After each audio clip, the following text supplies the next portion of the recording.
Ah! Oh! We got the video out. Okay, we got the device. Cool.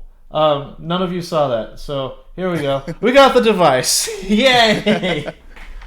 That off and turn this back on. Okay, cool. Well, I don't know why my camera's not turning on. That's okay.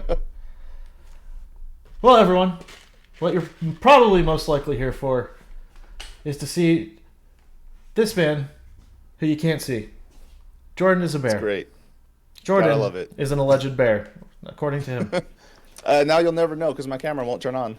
Yeah, that's the suspense. I guess you'll have to tune in next time. But Jordan is a good friend of mine in college. We always got along. Well, I won't speak for you, Jordan, but I'll speak for myself. I got along with you in college, but you had to tolerate me, most likely. And then, Absolutely. yeah, so we get it. Yes? Oh, never mind. And he's also one of the hosts of the LORC podcast, the League of Ridiculous Conversations. Is that correct? That is correct, yes. I tuned into that Tuesday. That's actually very fun. It's a very fun podcast with Anthony, Leland, Steph, and Jordan. Yeah, you're too kind. Too kind? Hey, I have a lot of fun harassing you all and taking clips out of context, especially Anthony. Oh, yeah. Oh, yeah. And then he also has his own stream. Folks, let me shout out Jordan. There's a bear. A bear. Yes, I'm typing it. Oh, at shout out. Well, I was close. Well, anyway, my friend.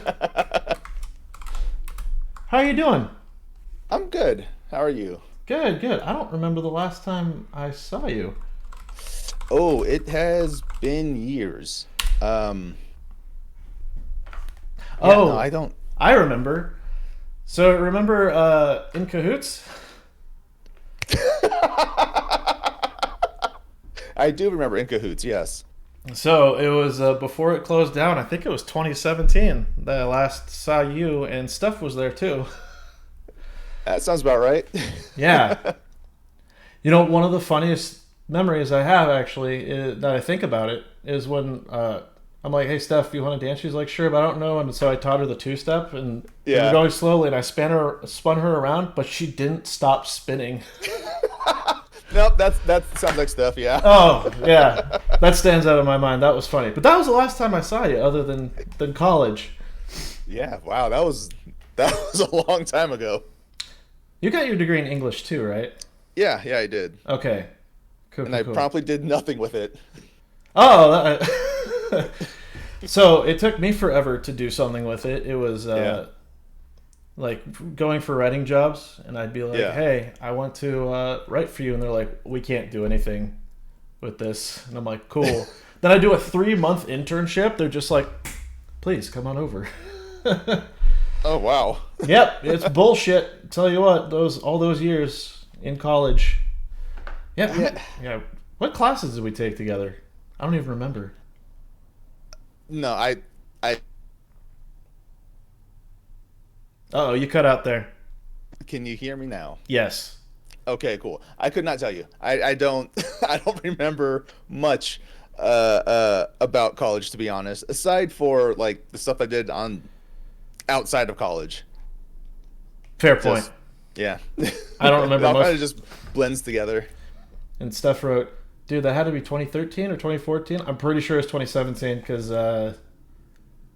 In Cahoots didn't close down until 2018. And it was shortly after it closed down. I don't know why I remember that. I have a bad memory, but that sticks out in my mind. Oh man, I have terrible memory, clearly. So we both graduated from San Diego State. What year were you? I was 2014. Okay, you're better than me. I was 2016, but that's because I took forever. Oh no, I took forever to. Give me 1 second. There we go. Cool, my camera's working. Yay! Yeah. Shit's working out. Yeah, I had to do the old IT trick. Unplug it, plug it back in. So. Everyone, just letting you know, we got this first try. Yeah, no, this is just in the YouTube edit. Just start it right here. Yeah. Hey guys, hi. Oh, it's me, Jordan. That's the funny thing you said that. We totally recorded Not right now. It was totally minutes ago when we were trying to figure out the technical difficulties. The entire time. Everyone, this is Jordan over here. Jordanisabear, Yeah. one of the hosts of the LORC podcast, along with Steph, Leland, and Anthony. But also he has his own YouTube channel. Twitch.tv/Jordanisabear, all one word. All one word. I don't know if anyone in my chat is disappointed that he is, in fact, not a bear. Some people call me a bear, but Teach. that's for a different story and stream. Different, yeah, I was going to say, assuming it's Switch appropriate. How long have you been doing LORC for? We're coming up to, okay, in February it's going to be our 300th episode, so it's like 5 years at this point. 4 or 5 years, something like that. You haven't got tired of the other 3 yet? No, not yet. Not yet. Well, but Steph's really been grinding the gears, but... Yeah, one of your best friends, Steph, grinding the gears, of course. Yeah, I've known her for 47 years. We're both 33, so that just shows how much I've tolerated her. Before anything happened in the womb. God damn it. Yeah, you guys had a fun one yesterday, too. Trying durian candy, was that it? Oh, it was a durian wafer. Durian wafer. Think of a vanilla wafer, but disgusting. Okay, I could do that. Oh, God, that looked horrible for all of you. Yeah, it was not good. When are you doing actual durian? Never. I don't want to, but here's my problem. If someone were to present a durian to me, I would try it then and there, because I'll do anything for a bit once. So Anthony, are you here? Please, you heard him. If no, not, he knows. No, that's true. I was gonna say, if worst comes to worst, we could just clip it and go from there. Yeah. Have you ever had a durian? No, and based on your reactions, makes me not want to try it. I'm usually open to trying anything. Yeah, if it's anything like the actual wafer, the smell is worse than the taste. It tasted good. Like, it tasted good, but you can still feel the durian smell everywhere. Oh, feeling the durian smell. Oh, that's when you know you've hit bad. Oh, yeah. You can feel a smell. Oh, God, ew. And Leland had to light a candle. That was cool. Yeah, it's a good thing he has just candles just at arm's reach, just at a moment's notice you can just bring one out. It's great. Like, for the short time I've been watching your podcast, probably been like 3 weeks, or like a month. I think I missed one on accident. Funny enough, but Leland cracks me the fuck up. He would be so happy to hear you say that, because for some reason he thinks he's the least funny one. No, Leland is so funny. Like, yeah, he doesn't even realize it. Just like, I don't know how to describe him. And actually, I kind of do, and I hope this doesn't sound insulting. He's the boomer you want at your side. No, 100%. Yeah. Okay. Yeah. Cool. No, he is. I've actually been super impressed with his artwork too, from what I've checked out. So, yeah, he's a fantastic artist. Like, so much so, I had him. Are you familiar with the character Jack O from the Guilty Gear fighting game series? No. Well, there's this character named Jack O. She's this redheaded girl. She wears like a basically a skin tight Elvis looking suit. Mm-hmm. Has like big collars and bell bottoms. Anyway, her crouching animation is just her bending completely over and like laying like her head down. It's easy to imagine. Yeah. Probably look it up later, not on stream. But I had Leland draw me in that pose, and I made that one of my emotes. No shit. Yeah. Is it on here? Let me see. I think it's one of the sub emotes, I think. Well, that's my problem. Yeah. I haven't subbed. I'm not asking you to sub.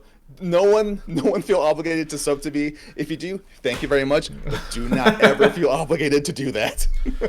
Yeah, so what do you usually do on your streams? On my there it is. And yep, there it is in chat. Thanks, Cartoonic. uh, and there it is on the stream now. So for this iteration of my stream, because I've been like streaming on and off for like since college, but since I really started getting back into it in 2020, like everyone else did, I kind of just focused mostly on Soulsborne and fighting games, because like mostly to me, I think Soulsborne games. I think about that in terms of fighting games because they just go hand in hand to me. Yeah, I could see that with different, but less button mashing. I'd imagine with Soulsborne. Wait, no, that's not true. Well, I was gonna say, yeah, good point. Yeah. So how was Elden Ring for you? Oh, I loved it. Elden Ring is my second favorite of the Soulsborne series. That game is so good. I still have yet to play it on stream or that much off stream. What class did you go with, or what did you specialize in, or what have you specialized in? Yeah, so I got the platinum for it on PS4 and PS5.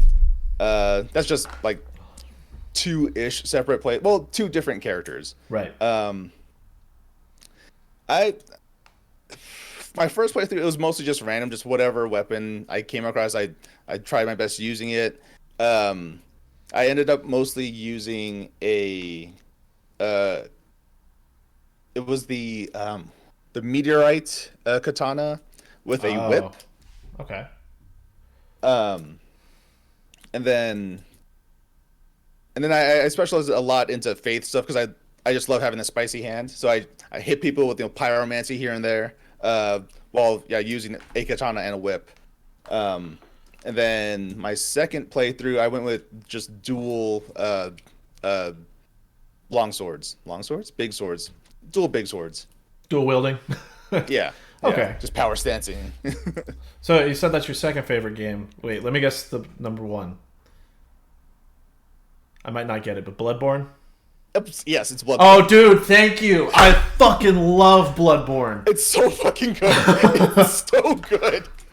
Like I the first time I played Bloodborne for the first time, 2015. That was my first Soulsborne game. At first I didn't get it, and then I did. It was magic. Then the whole way through, and then I haven't played it again since until I just finished it on stream like 2 weeks ago. Yeah, you can eat my whole ass orphan. Oh yeah. That was my first time fighting that, going through the DLC. I'm not kidding. Like I saw that clip once, and it still lives rent free in my mind. So for those who don't know Bloodborne, there's a boss called the Orphan of Kos, and he's one of the hardest bosses in the game.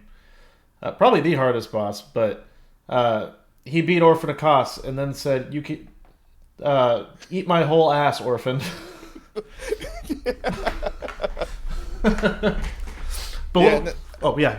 Yeah, I decided to make that like a little clip thing and post it on Instagram because it was funny to me too. I a lot of times I say things and I'm not prepared for the things I'm about to say.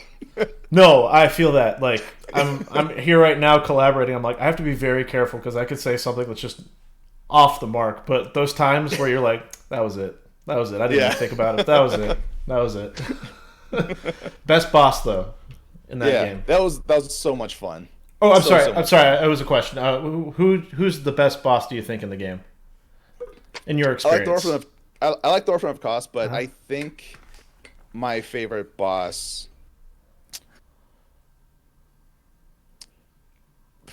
I would probably have to go with Ludwig.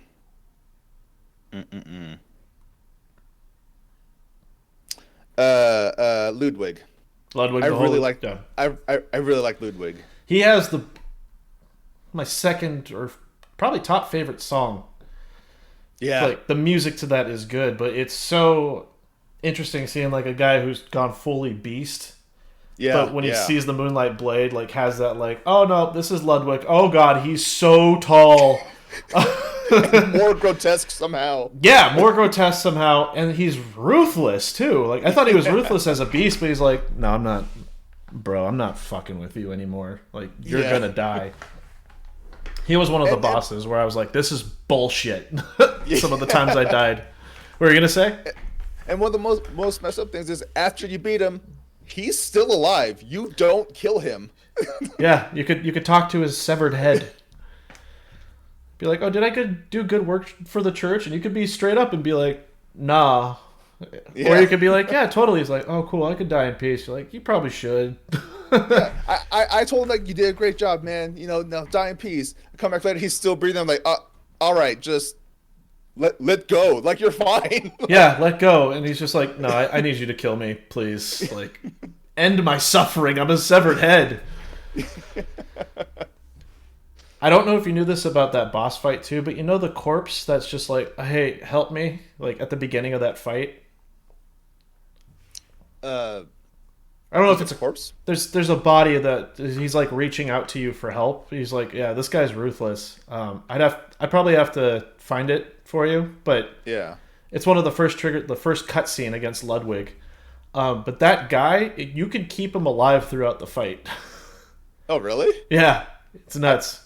Did not know there was another person in that room. Well, he usually dies anyway, so no one knows Yeah. unless you try really hard to keep him alive. Wow. It's just like some random NPC who's just like, Yeah. "Ugh, I'm dying." And you're like, well, you're probably gonna die. That's the thing, though. Yeah. I was gonna say probably the boss I enjoyed the most, Lady Maria. Lady Maria was cool. Lady Yeah. Maria. That was the one boss fight in Bloodborne where I died multiple times, and I was just like, you know what? That was my fault. That's okay. That was my fault. Every time I was like, yeah, I fucked up there. I overstretched. This was my fault, as opposed to Yeah. Orphan of Kos, where I'm like, what the fucking bullshit? And are you shitting on my nuts right now? Because that was stupid. I think that like for me, one of the things that really helped me with Soulsborne games in general is fighting games, because from fighting games I learned to stop getting frustrated at a loss or at a death, and just say, okay, what did I do wrong there? And then proceed to make that same mistake at least 15 times over until I learn, okay, now let's not do that mistake. Yeah. God, with all the Soulsborne series, and I don't know about you, but I am so Yeah. stubborn when it comes to the Yeah. bosses. I'm like, I'm Yeah. under leveled, and my girlfriend's like, you should level, and I'm like, no, fucking, I'm doing it now, and just keep dying. Yeah, no, I'm 100% the same way. For the Orphan of Kos, it took me like 8 hours to kill him. Really? And it was all recorded on stream. Like, and I just kept throwing my face at him. Like the first night I came across him, I could not beat him that night. I had to come back the following week, and that was when I actually went through all those final 4 bosses. Oh Like, no, that's rough. yeah, but like, I was having so much fun with that fight, though. I didn't want to stop. and my character's super underleveled in terms of my health, at least. I never put anything into health. I just don't. What weapon were you using? I was using the Blades of Mercy. Oh, first off, that's one of my favorites. Second, yeah, that's hard to beat Orphan of Kos with, Yeah, because that's definitely but I figured it out. it's one of those Junta versus Junta type of weapons. Yeah. Oh no, it is. Because I think I used the saw cleaver, but I really wish I used the threaded cane. That was my. Yeah, I love this threaded cane. I was gonna say threaded cane with fire paper. It's OP. Like, I think I'm just a very boring player, because when I find a weapon, I kind of just stick to it and use nothing. I don't use items. I just heal myself and just keep attacking with the one weapon. Yeah. Like I started with the threaded cane, then eventually I got the nitrous, then I got the Blades of Mercy, and then just kept using the Blades of Mercy. Like, The Blades of Mercy are so. I'm a huge fan of Eileen the Crow, so I was just like, yeah, I'm doing a total Eileen build. I don't care. I'll use these. But then I went back to the saw cleaver like a boring bitch. So, in terms of stuff that you play on stream or games in general, what are you playing now? Right now, I'm playing through Signalis, which is a like a third-person isometric, old school survival horror game, like very much in the vein of Resident Evil 1, like the original PlayStation Resident Oh, Evil 1. how is it? It's a lot of fun. I really, really enjoy it. It does feel like a retro game brought to 2023. Like it feels so fun. If you like survival horror games in general, I recommend it. How's the art style to it? Is it like PS1 style, or is it just the aesthetic of the like old PS1 games? Oh no, it is. It mostly looks like it would be on a PlayStation 1. Like Nice. I would say look up screenshots of it. It looks great. Oh, actually, before I get back to that, have you played the Bloodborne remake? I did. I played a little bit of it on stream, and I would like to go back to it because I know a lot more has been added to it now, at least. Yeah, I hear it's pretty hard too. Perfect. It's perfect. Yeah. I was gonna say Soulsborne remake, and the music's so good. The Bloodborne has Yeah. the best music in my opinion. Yeah. I just love the atmosphere in general for Yarnum and just all of Bloodborne. I love it. It's Then gothic, it's dark and gross. yeah, oh yeah. Everything sucks. You're like everything sucks. Let's get through this. And everyone's like slightly slimy for some reason. It's like you're a werewolf. Why are you slimy? Like, Yeah, that's true. I didn't even think about that. Like even the villagers are like, "Get away!" But they're all like slimy. I'm like, what the fuck yeah. is going They on? say get away, but they keep charging at you. I'm like, I'm trying to get away. You're coming at me. Sorry, that game that you were talking about. What's it called again? Oh, Signalis. What's the premise of it? So you are uh some kind of robot. You're a cyborg. That's the word. You're basically just a shell person. You're Motoko Kusanagi, but not her personality. You're someone else. Uh, and you're trying to find your Gestalt, which is like your partner, your human companion to the robot who you are. Um, and you just wake up in a facility, and there's zombies around, and you just have to kind of piece together what's going on from people who left notes and the story as you progress through it and stuff Oh, like that. so Yeah, environment. so I don't quite know what's going on yet. Oh, perfect. But it's like environmental storytelling. Yeah, Oh, I yeah, love that shit so much. yeah. Classic survival horror. Just left note. Oh, somebody said this thing happened the other day. I better keep an eye on that. And then, like, Oh, something happened at sector B16. Let's go investigate it. The fuck is that? Ah! itchy, tasty. Like So if you had to, like, what are your favorite games, would you say? um. See, it's funny because I just signed up on backlogged.com because I'm trying to track Hmm. like all the games I've been playing like this year at least. And the first thing you can do is like for your profile is add your top 5 games. So I already put some thought into this. For me, it's number one would be Final Fantasy VII slash remake because it's all just one story. Number two would be Super Metroid. Three, Metal Gear Solid 3, Snake Eater. Bloodborne, and then Dead Space. Nice. So I Yeah. was gonna say with the FF7 slash remake because I know they changed it up a little bit in the remake, story wise. How do you feel about that? I heard it was very controversial. It was controversial to the people who did not understand the story because remake is literally a continuation of the Final Fantasy VII story. Gotcha. Okay, I still It's haven't played it. it is a literal remake of the universe Okay, according gotcha. to the story, which will make more sense when you play the game. So I guess I won't spoil it, but we'll see how good of a companion she is later. I'm stoked. Yeah, Still haven't played it. I'm very interested to see what they do there. And then you also said you had Metal Gear Solid 3? Yeah, Snake Eater. Okay, what's so compelling about that game? I love the fact. Well, one Kojima he once again revolutionized the stealth genre. Like all of Snake Eater until a certain point, you can go back and forth through it if you want to. It's not an open world, but it's as close as you could get on a PS2. Um, he changed the word now. It is a survival game and a stealth game at the same time. Just at the time, no other stealth games did that. You had to live off the land while you're trying to sneak into a base and fight people and gather information and commit not war things. Not war things. Covert war things. Not atrocities, totally. Because that one you're not playing a Solid Snake, right?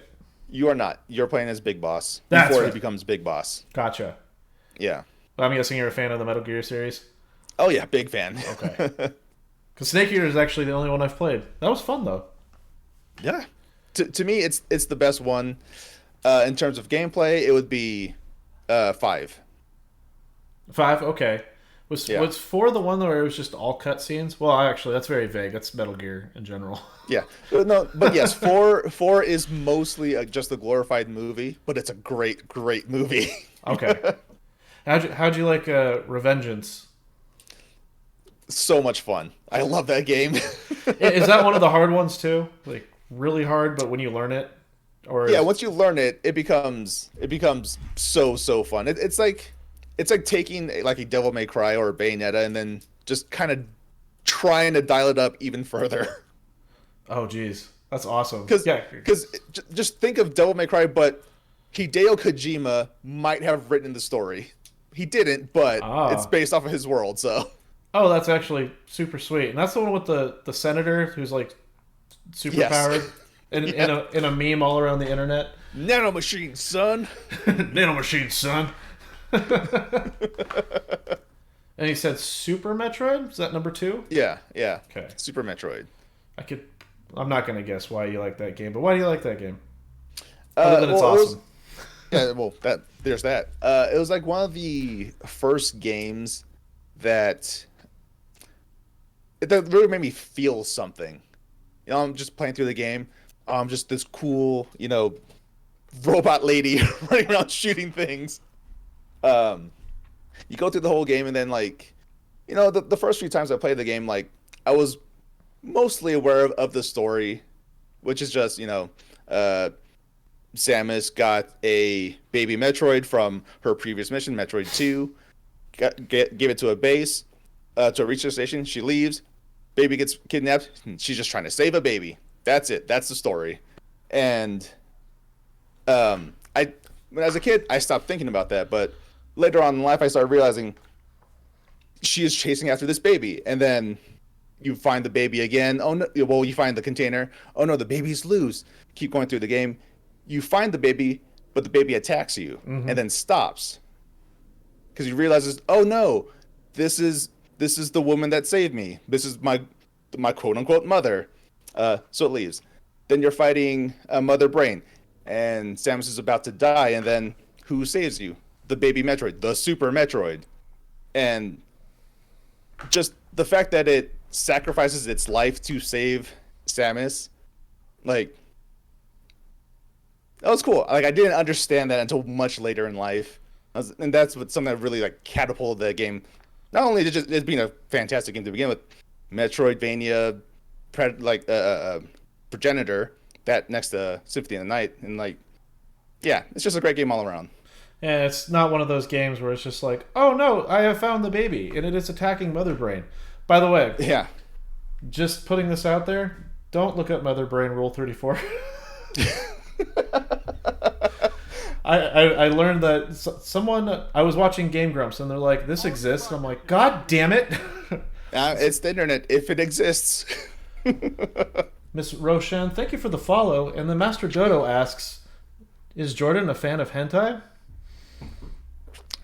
Not really, no. Okay. I prefer the ecchi stuff more, just because it's the implied. It's the implication. Oh God. It's on a boat. She can't say it's the implication. It's the implication. No, but what do you mean by that? She's on a boat, miles out from shore. She doesn't know how to get home. Are we gonna kill these girls? Have you seen It's Always Sunny where I'll probably send you the YouTube video later, but it's the scenes where the cast breaks character, but they keep it in the show anyway. I have not seen that actually. And I think that was one of the scenes where it's just like it's the implication. You just see Mac like smiling, like from the back and all that stuff is like that, and learning that some of the bloopers made it into the actual show. So the high school dance one in particular, were not Rob McElhenney, but the guy who plays Dennis, Glenn Howerton. Glenn, yeah. It's the part they're like, "What the hell's what's in your van, man? Tools! I have to have my tools. Why?" It's like, what was fetish shit. I like to bind. I like to be bound, and they kept that. Like it was people. They all broke character during that scene, but they kept it in the actual show. So you're clearly an Always Sunny fan, it seems. Oh, my brother loves that show. It's like always playing like, when he's here. Gotcha. Yeah, that's the longest running live action sitcom. Fun fact. Oh, and good for them. It's a fucking good show. I love that show so much. Anyway, video games. It's the implication. Yeah. Super Metroid. It's the implication. Yeah. The Metroid is on a planet and not able to escape. Let's see. We got Bloodborne. There was one more game that you mentioned too. Dead Space. I still haven't played Dead Space, but there's a remaster of it coming out. Wait for it's a full remake. So just wait for the remake. It's out in like 2 weeks. Okay. Yeah. Actually, I'm hoping the remake is good. I have not been looking at anything about it because I just know Dead Space, one of my favorite games. All right, cool. Just please make it good. And I've been mostly dark on it, so fingers crossed. So just going in blind, not having too many expectations. Yeah. Hopefully, knock on wood. Yeah. Like right now, I'm just expecting Dead Space again. That's all. I hope I am whelmed by it. That is my barometer. I want to be whelmed. Not over, whelmed. Not under. Just whelmed. Master Dodo says in all caps and with 4 exclamation points, "Don't watch the show. It's gonna suck." Is there a show? Or is there one coming out? Show? What? I have no idea. But I guess I won't watch it. Well, I mean, like the other like media around Dead Space was fairly good. I forgot what is it 2 animated films? I forgot what they were called. I remember them not being bad. Like, oh, maybe he wasn't talking about the movies. I don't know. But he says, "Oh wait, I'm waiting, Master Dodo." Okay. Yeah, I'm like looking to like, what is it? I don't know. I have no. Yeah, I was gonna say I didn't hear about this, but I do remember there being an animated movie. I think it was on Netflix at the time. That sounds right. I'm thinking of The Last of Us. Okay, those are completely different games. They're so far apart from each other. Also, I heard that show was really good. Yeah, like every critic I've seen says it's like watching someone play the game. So, like nothing but high praises. All I've been hearing. Gotcha. Yeah. Of course, what I read was IGN, so they give everything high praise. Unless they didn't get paid. But yeah, I definitely have to check out Dead Space. I heard really good things about it at the time. Yeah, like even if you played the original 2, it sucks that they only made 2 of those games. If you play the original 2, they're usually on sale a bunch on Steam, like $5-10, super cheap. But everyone's telling me to wait for the remake. I'm just gonna wait for it. Yeah, no, that's I would hope that'd be the best way to get into the Dead Space series. I would hope, because Callisto Protocol was not that. Yeah, you were talking about that on the LORC podcast. How was that? It was fine. That's all. It was so fine. It was not scary in the least. Like Not at all. A lot of it did kind of feel like a chore just to get through. Oh no. Oh. Like the atmosphere, fantastic. That's a very beautiful, beautiful game. The sound design is immaculate. It's just that the game is fine, Oh and no. it's more or less a punch out simulator. So it was fine. Yeah, was it one of those games where like you can dodge easily and then attack right after the dodge? Oh yeah, it's just if an enemy's about to attack you, hold left on the left stick and he'll dodge. And then if they're about to strike again, make sure you hold the other direction and you'll dodge. Timing doesn't matter. As long as you do it before the swipe happens, you're fine. Oh no, timing doesn't matter. Oh. Yeah, the game literally tells you timing doesn't matter. It's just like, all right. Oh no. It could have been a little bit above fine if it didn't tell you that. Oh, that's so sad. Oh Yeah, man. and so it makes every single encounter like nothing, unless there is two or more enemies on the screen. Then you're more or less fucked. Then you have to start shooting at things. Like, So when it comes to horror, are you guessing you're a fan of horror games? I am, yeah, yeah. Is there any horror game that stands out to you in particular? Also, I promise I'm not trying to treat this like an interview. I'm just like I have my job. Like I work as Yeah. as a content manager, so it's Yeah. in my nature to have to ask questions, and I'm like, well, fuck, I have more. I'm just gonna ask them. But yeah, Yeah, it's fine. when it comes to horror games, is there any one that stands out to you in particular? Dead Space, obviously, but Yeah, yeah, I was gonna say aside for Dead Space, I would say Resident Evil 7. oh yeah, so not the Village, right? It's the one before Not the Village. village. Yeah, the one before the village. When you're just in a house for most of it. Like that game to me one somehow reinvented Resident Evil for the third time. Um, Huh. I forgot Resident Yeah. Evil 4 did that too. Yeah. yeah. But yeah, like it it's it was such a cool experience because like I haven't felt like that kind of fear from a game in a while. In a game where you have guns and you can defend yourself, like I haven't felt like that kind of fear in a while, and it was cool to experience that again. Just trying to run through the house and you just have Immortal Jack walking behind you, and you cannot stop him, so you have to find a way around. He just runs through walls, doesn't he? Yeah, there's the point where he just goes straight through a wall, and it's horrifying. Oh yeah, because aren't you trying to like get to a door or something? He's just like, "Hi, I'm here." Yeah. Yeah. Oh no. Yep.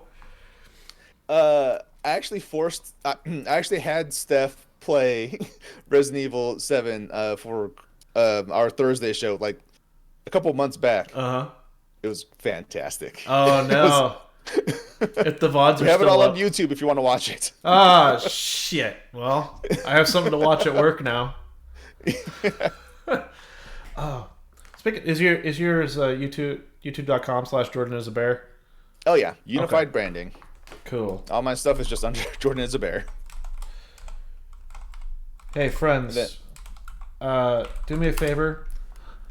Like, comment, and subscribe to Jordan is a Bear. It's in the chat. You know what to do, friends. Don't feel obligated to do that.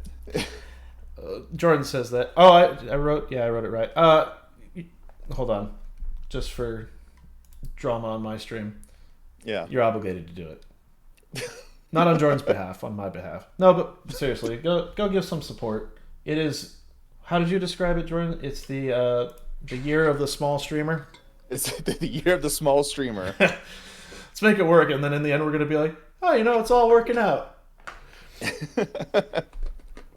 If it does, cool. If it doesn't, that's fine. Yeah, It's still fun. it wasn't not fine. Just Yeah. not as fine as I wanted it to be. It could be more fine. It could be more fine. Jeez. Year of the small artist. Yes, Master Dodo. Master Dodo's a really good artist. I have to find his shit. Or just actually, what the fuck, Dodo, You're the post it. small creators. You're the small creators. All of us. It's our year. It's time to rise. Rise. Yeah, I'm the small Rise from artist. your grave. Lord Vader, rise. Um, Somehow, Palpatine. yeah. Star Wars. I love that series, as ridiculous as it gets later. I don't know how big Yeah. of a fan you are, but I'm a fan of Star Wars. Not like a mega fan. Like I like The Last Jedi. they each their own. I didn't like it, but I don't criticize It's anyone who fair. liked it. Yeah. I totally understand why you wouldn't. You know, I was talking to someone about this earlier. I still don't understand how the First Order became bigger than the Empire in 30 years, and all of their Star Destroyers had basically Death Star weapons on them. Well, you see, they had all the schematics, so they knew what to build already. So they only needed the funding to get it done in 30 years. Where it took the Empire hundreds because they had to figure that stuff out over the years. And they already killed Mads Mikkelsen, but they had his schematics too, so they could build the Death Star cannon on things. You know what I'm saying? C, they shouldn't have had the funding for it because they established in the novels that the Imperial credit was worthless. No, I know what you're saying. No, They just stole shit. I don't know. They did. That is what they did, yeah. They got it done. I was talking to someone about it today. And I'm like, Yeah. that's so stupid. It makes in 30 years, and they had that good of infrastructure to be able. Yeah. We can't even do that in the most powerful nation on earth. I'm not going to get into politics. I'm sorry. I promised you I wouldn't. So. Keeping a story about space wizards. To keep it about space Nazis, essentially space Yeah, no, Nazis you're not wrong. and wizards. And then something like this, safe for work. Oh, I'll check out your stuff a little bit later, Dodo. But I have to check out your artwork still. What are we talking about? Oh. Scary games. Creepy. Oh. Well, shit. Now I feel like I need to check it out. No, I'll do it later. Yeah. Scary games. Scary games, yeah. Oh, did you yeah. play Resident Evil 7 on VR by chance? I don't have a VR headset, which I'm trying to get I'm gonna get a PSVR 2. I'm gonna do that so I can play both 7 and Village in VR. I want to try it. I don't think I'm gonna have a great time, but I'm gonna try it. Probably not. Or better yet, play it on your own, and then ship the VR stuff to Steph, or get it to her, however you do it. Doesn't matter. And then have her play it, and then you put it on YouTube. Oh, oof. Steph, I know you're watching. We gotta do it. Think of the views. Think of the viewership. Don't think about shitting your pants in VR. Yeah. Did you ever play Amnesia? Yes. The Dark Descent. The Dark Descent. Yep. Yeah. Back in college. Back when was it me and my friends? We were doing Aztecs versus Games. Oh. We yeah, like we had every Friday I would do a stream called Fear Friday where I'd play through a scary game. And my buddy Shane, Cartoonic21, over in chat there, he said, "Oh, you should play Amnesia: The Dark Descent. It'll be great." I'm like, me being dumb, I'm like, "Sure." So I did that. If you want to see, yep, yeah, he's talking about watching play Amnesia, and that's yep. Oh, I think God. it is still on YouTube. I think it is still there. Yeah, that was horrifying. And I loved it and hated it at the same time. I feel that. Even for me in college, that was a horrifying experience. Especially not the prison. I thought everyone's like, the prison sucks the most. I'm like, dude, the library, where it's those giant pillars and it's just red fog everywhere. And it's I don't remember what the enemy is called, but he has the dagger arm thing. But I remember it so vividly where, and here I am saying I have a bad memory, but I remember so vividly, like, sneaking up behind the thing, and it actually, this is an independent game, by the way, and it turns around so fluidly that it scared the fuck out of me. Like, that was the one moment where I'm like, if there is shit in my pants, it is right here. It was the water demon for me. That Oh yeah, having to jump did on not like that. boxes. Yeah, I didn't realize that until after I got killed. Oh no, I forgot about that too. Yeah, that sucked. And it like usually always hit you just before you got to the ladder too. But yeah, that was the mechanic where you could actually throw things and it would Yeah, go toward the it'll go sound. towards that. Yeah, yeah. Oh yeah. Oh no. Oh yeah, no. Yeah. Oh man. That Fun game was times. fantastic. Yeah. Oh yeah. What did you think of the voice acting? It was fine. Like it was an older game, so I wasn't expecting something stellar. It was as good as I would want it to be. Yeah, it's me being super critical for no reason, but the main Yeah. character always drove me crazy. But well, juxtaposing his voice with the main antagonist Alexander, who was Yeah. just I was blown away by his performance, just how spot on Yeah. he was. And then you have like the mock German accent from Agrippa. Yeah, Yeah, Agrippa. Agrippa. Oh man. Well, the reason I bring up voice acting is anime. I know you're a fellow. Should I call you a weeb? Is that accurate? Yeah, yeah, yeah. Okay. There's an anime girl on my wall, like right here. There you go. Like, Oh, okay. Well, fellow weeb, if I do say so myself. What are you watching? um, I'm actually like in between things right now. I haven't watched anything since Bochi the Rock, like, which was 2 or 3 weeks ago, New Year's basically. Just because I love that anime. First of all, and I'm just like, I can't get committed to anything else right now. I'm gonna wait, let things build up first, and I can just binge through all of them. Like I haven't even started Chainsaw Man yet, Ooh. but I know I'm gonna have a great time with that. Did you read it? I did not. I only read like the first few chapters. I'm just like, okay, cool. Yep, I want to see this animated. So I just stopped. I just stopped there. So I'm looking forward to that session soon, probably. Yeah, I think you'll appreciate the intro sequence for Chainsaw Man in particular Yeah. because they reference a bunch of like classic movies, and I Oh, forgot. awesome. Well, I forgot the mangaka is a huge cinephile. Yeah. So, dude, Loves John Cena. Sorry, go on. ba, ba, da, ba. Yeah, that's the theme song. You figured it out. No need to watch it. um, I don't remember what I was going to say after that, but yeah, probably a fan of John Cena. That wouldn't surprise me. It's a good anime. It's from what I've read of Chainsaw Man, a really good adaptation Yeah. thus far. Good. That's what I love to hear. Better be. Yeah. It's the one time where I never expected the motivation of a guy essentially wanting to get laid to be the main motivation and having it work. I mean, high school DxD does exist. True. Well, that was just fan service. It was. But some of the story is kind of compelling. That's the thing. It's true. It's true.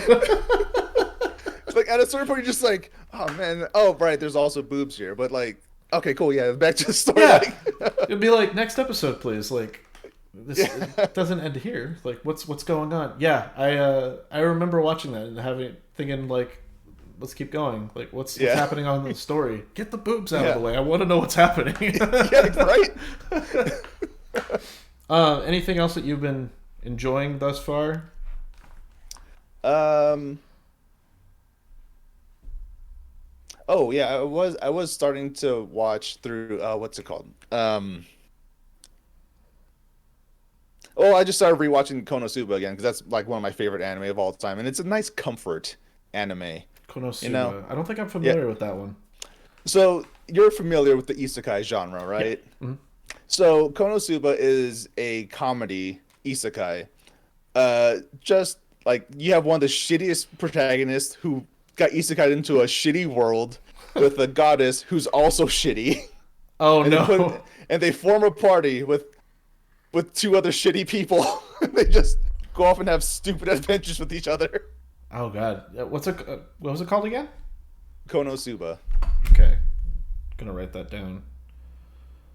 Yeah, like their mage only knows one spell and can only do that one spell once a day. Their fighter cannot hit the broadside of a barn if she was standing next to it. So But she loves getting hit. She just loves it. oh. So she loves to make herself a human shield. Just Is it like for that character, is it like a sexual gratification, or is it just like a masochistic sort of thing? it's just a masochistic thing. Okay. It's just what she's into. Hey, you know what? To each their own. I usually Yeah, say, so long as it doesn't cause harm unto other people, but it's causing harm to her, so I guess it's fine. yeah, no, she's not hurting anyone else. It's cool. Just she wants it, so Yeah, just give it to her. Just hit her. Wait, no, don't take that out of context. Yeah. 'Cause Twitch. See, this is what we were talking about. This is what we were talking about earlier with not thinking about it before saying it. When you say shitty characters too, like, are they actually like shitty people too? not really. Well, they like to throw each other under the bus and stuff like that. Like the main dude, he's kind of a perv, but then one of his special abilities is to steal, and he almost always does that to steal panties.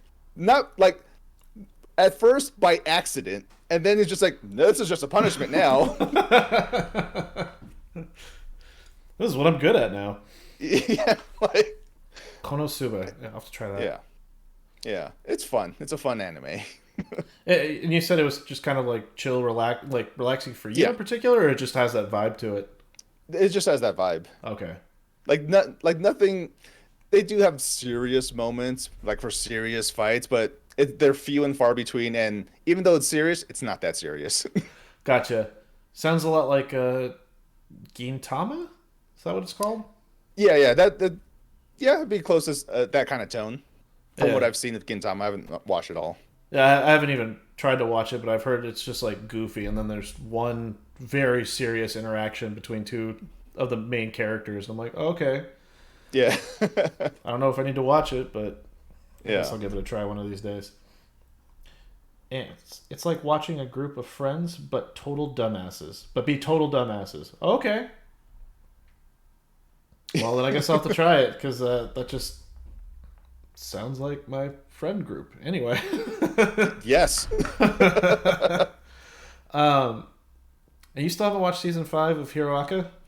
Yeah, I only watched like maybe the first 2 episodes. I was just like, all right, cool. And then I just got busy with other stuff. And just at this point, I'm just like, oh, well, at least it's over. I could just watch it all now. So it just so happened I haven't gotten around to finishing it.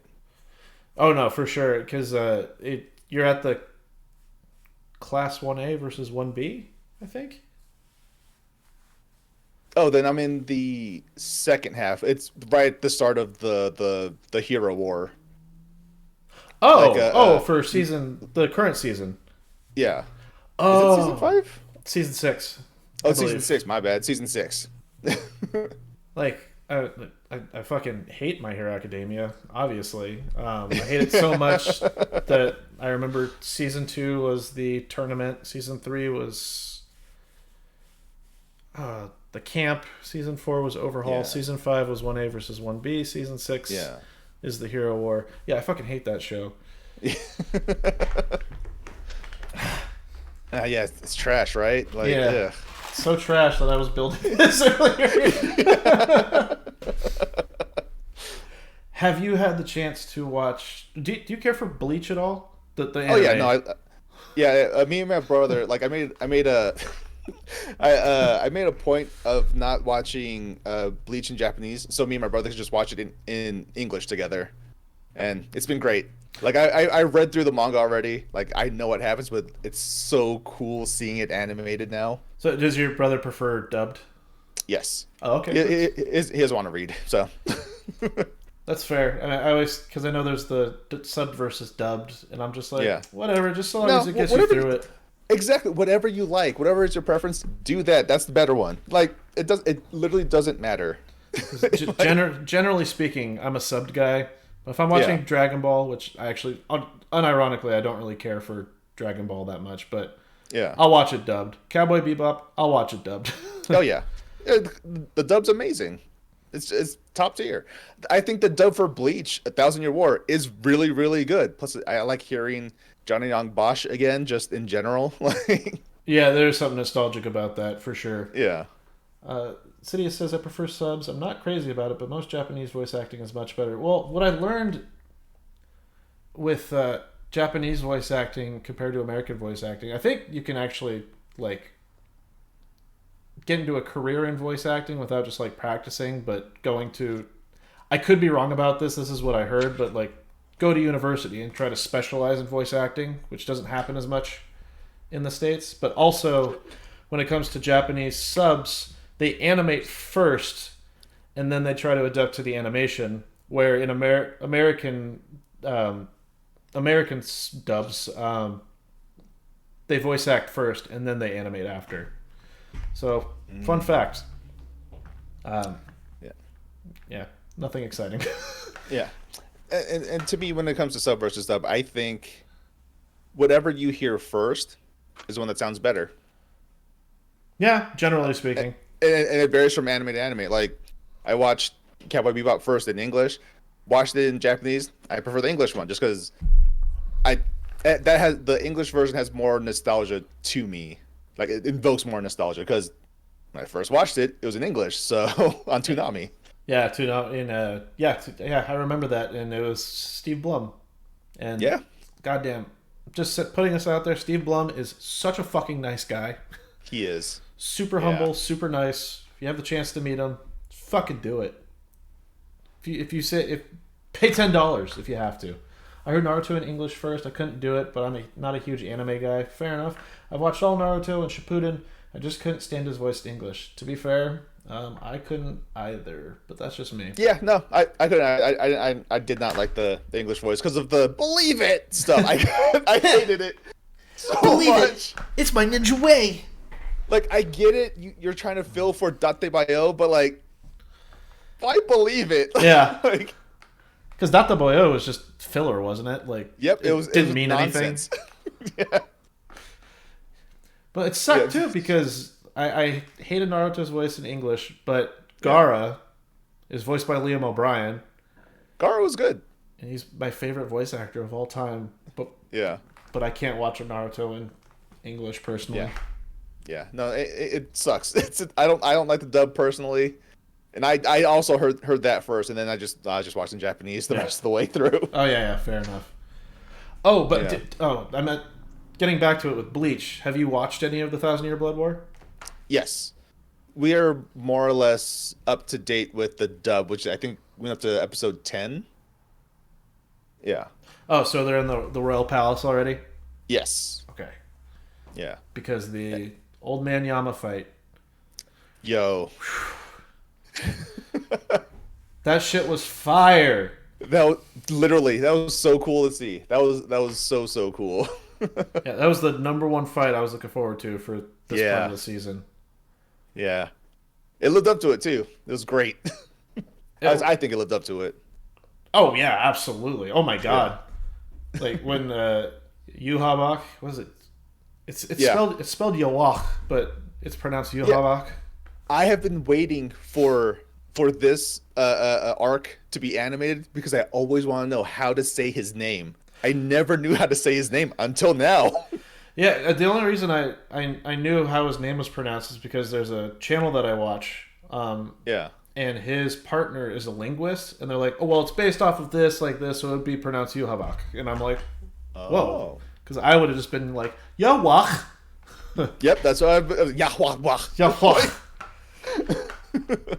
No, but when he like throws the tiles at Old Man Yama and Yama just screams and incinerates the tiles, I'm like, oh, it's so good. Oh, especially because compared to the rest of Bleach. Yeah.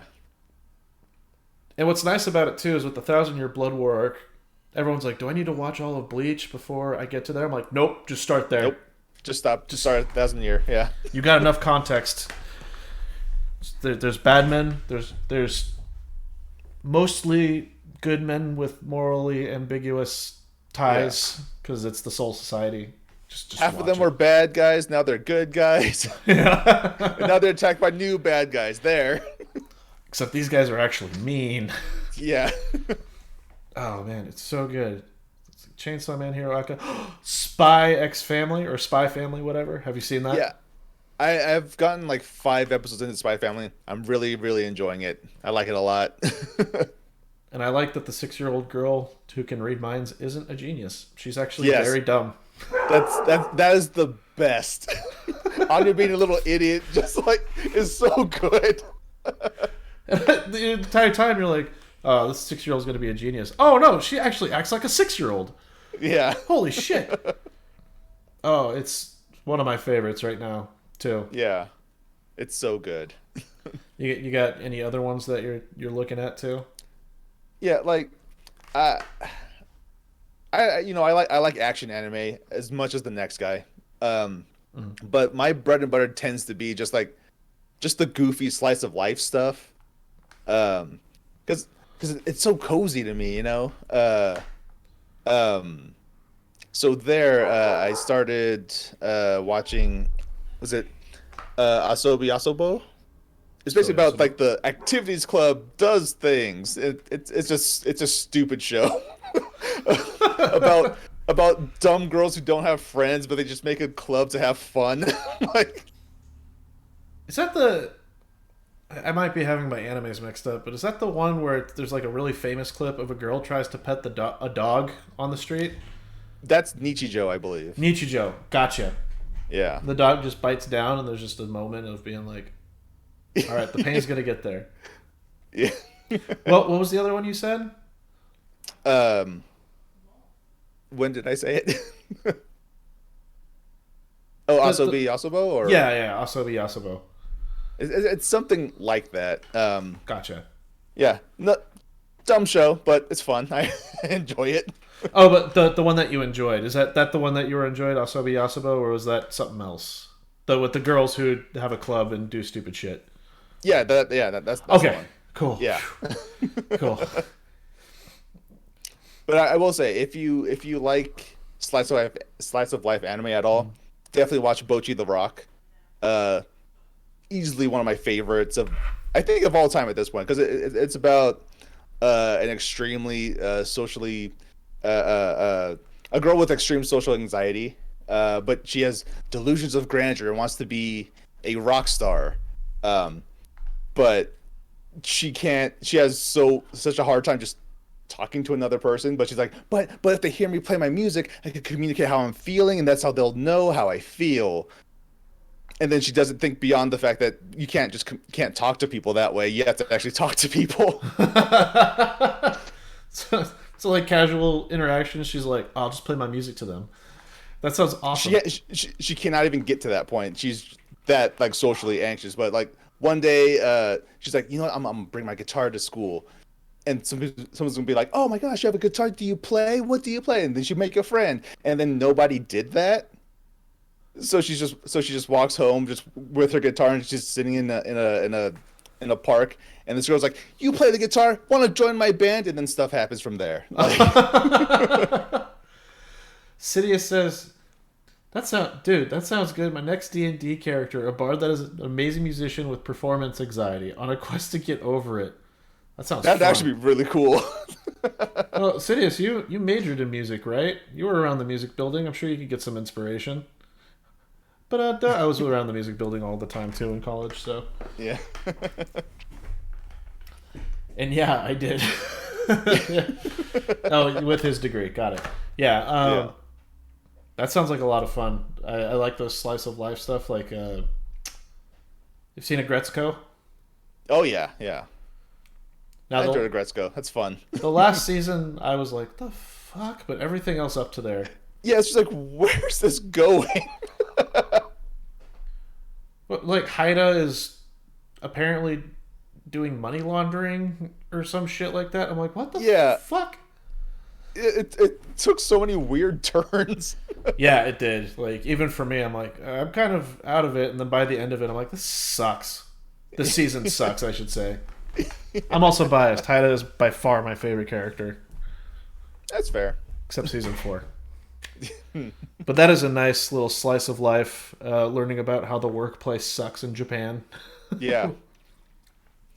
And then like, oh, if after you watch too many slice of life, like just high school anime comedies, watch Oresuki, because that just it's another slice of life high school comedy, but it's also kind of aware of that. So the main character is actually just a dick, but he's trying to be like the main protagonist, Kun, trying to be the nice guy, doing all these things, and these girls are gonna fall in love with me.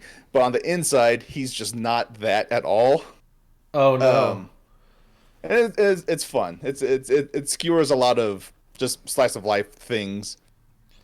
It's a good time. Does the main character wear a fedora? He does not. Because that's exactly what it sounds like.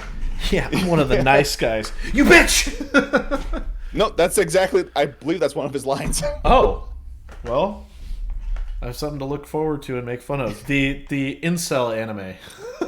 Yeah. No, Or- yeah. That is. Oh, and now I'm looking at my water bottle right now. My attention span. Yeah. Have you seen Demon Slayer? Yes, I love Demon Slayer. Because this last season, that anime was. The animation was chef's Oh, fucking yeah. kiss. Hell yeah. I'm looking forward to the Sword Village arc or whatever. Yeah, yeah, Sword Village arc where they're gonna have the pot man, but no, he literally has pots. Yeah, yeah. Oh no, that's not. Never mind.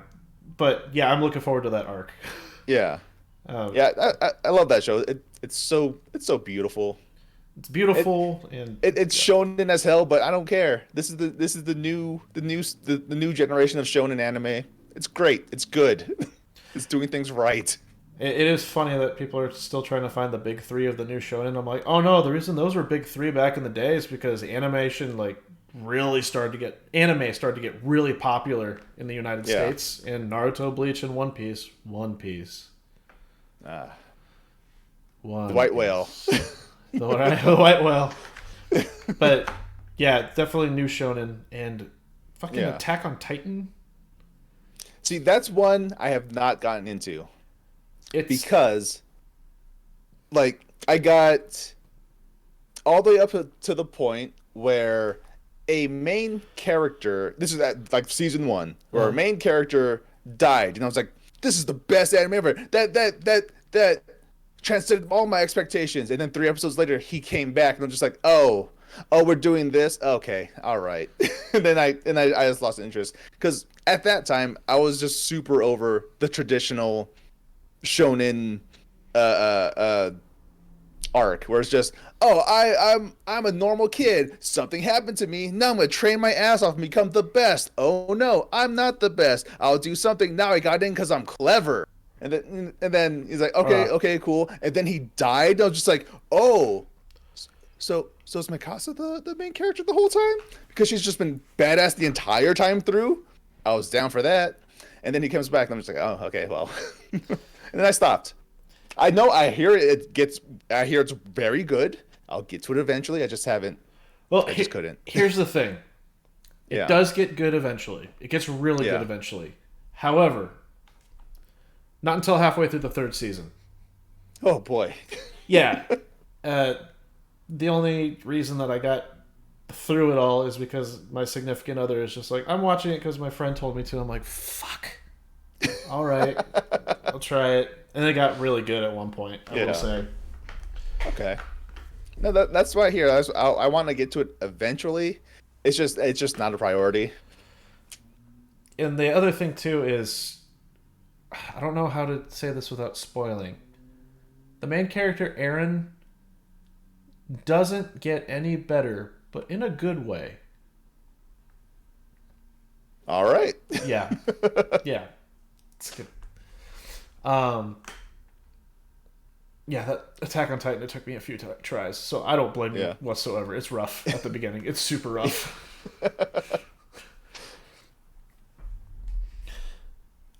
And have you watched Seven Deadly Sins? I have not.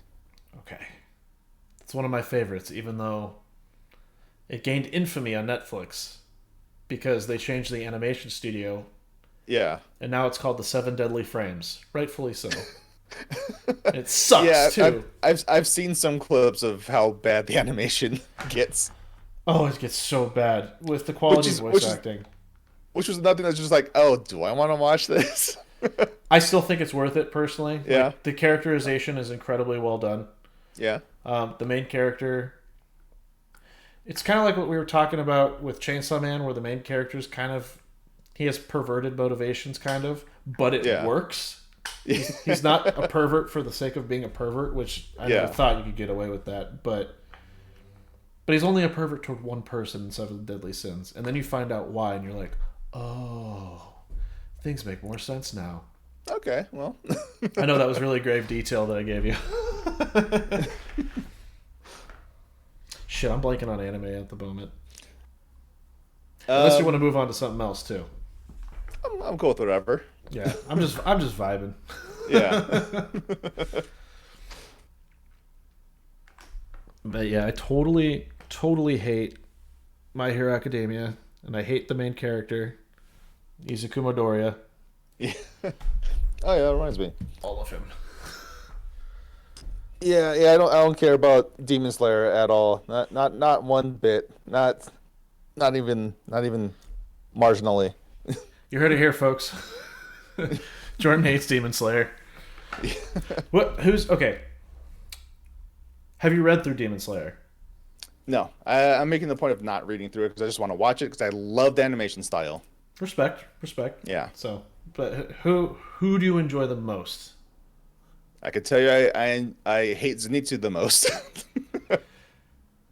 He is tough. Yep, Somehow he manages to get better, a lot better. But yeah, I he's would hope tough. so because he's such a one-note character and I hate it. He used to just annoy the shit out of me. I feel you. Like through all of Yeah, season one, I'm like, this guy just bitches, and then he falls asleep, and then he's a badass, but he just bitches the entire time, and he yeah, cries. and at a certain point it becomes not worth it. Like, but they did make up for it last season because that was kind of cool. Yeah, that's true. Well, even the Mugen Train movie. Yeah, Oh yeah, wait, they, yeah. they had it on the show too, didn't they? Yes, but I watched it. I watched the movie in theaters because I'm gonna watch that movie in theaters. Like, man, I don't tear up during movies generally. Mm, it got Rengoku, me. it got me, dude. It got It me. got me. It got me. Killed me. Really set my heart ablaze. Yeah, that movie was actually really well done. I plus like I have an affinity towards characters that wield fire, so I'm like it hurt me deeper because of that. Why is that? The not the why did it hurt deeper, but the fire part. Yeah, I don't know how it became just a theme of mine. Like what one days on stream I was talking about Dark Souls 1 and I really wanted pyromancy, but I called it having a spicy hand. And I, I just kind of rolled with that. That's why like a lot of my icons and stuff is just a spicy hand. It's a hand with fire on it. And yeah, just like I don't know what it was, but ever since I was a kid, like maybe because of Red 13's tail in Final Fantasy 7, but I've always liked Uh, fire. It's like, oh, Red 13 has a tail on fire. Oh, Charmander, tail on fire. I have a tail on fire thing, and then just became just a fire thing. so when you level up your pyromancer, you get better skills in Dark Souls. Are you just going up the Scoville scale? I wish I had a ghost pepper attack followed by a Carolina Reaper. Yeah. So I'm about to blow up your asshole, bitch. I never played the first Dark Souls. Is it worth it? Yes, Okay. 100%. Because I I would. would say that's number three. Number 3. Yeah. Okay. So you must be a huge fan of Dark Souls 2. It was fine. It was fine. Like, it was fine. Like, I understand why a lot of people would not like it. Totally get it. There's things about the game that I'm not a huge fan of, but I understand. And the best thing I could tell you about Dark Souls 2 is that it made me better at dodging because I had very, very low poise in Dark Souls 2, and the lower your poise is, the lower your iframes are. So, Oh. so I had to basically learn how to perfect dodge every single time, like, so I wouldn't die. Okay. Yeah, I just heard some areas in that game and some enemies were just bullshit, for lack of a better term. Oh no, yeah, yeah, they were. Like, I will say, like, ooh, there is a video by H Bomber Guy of him defending Dark Souls 2, Mm-hmm. and he makes some really good points about the game, about its design, all these things. I disagree, but he made some good points. I heard the hub world is amazing though, like I like the hub area. world.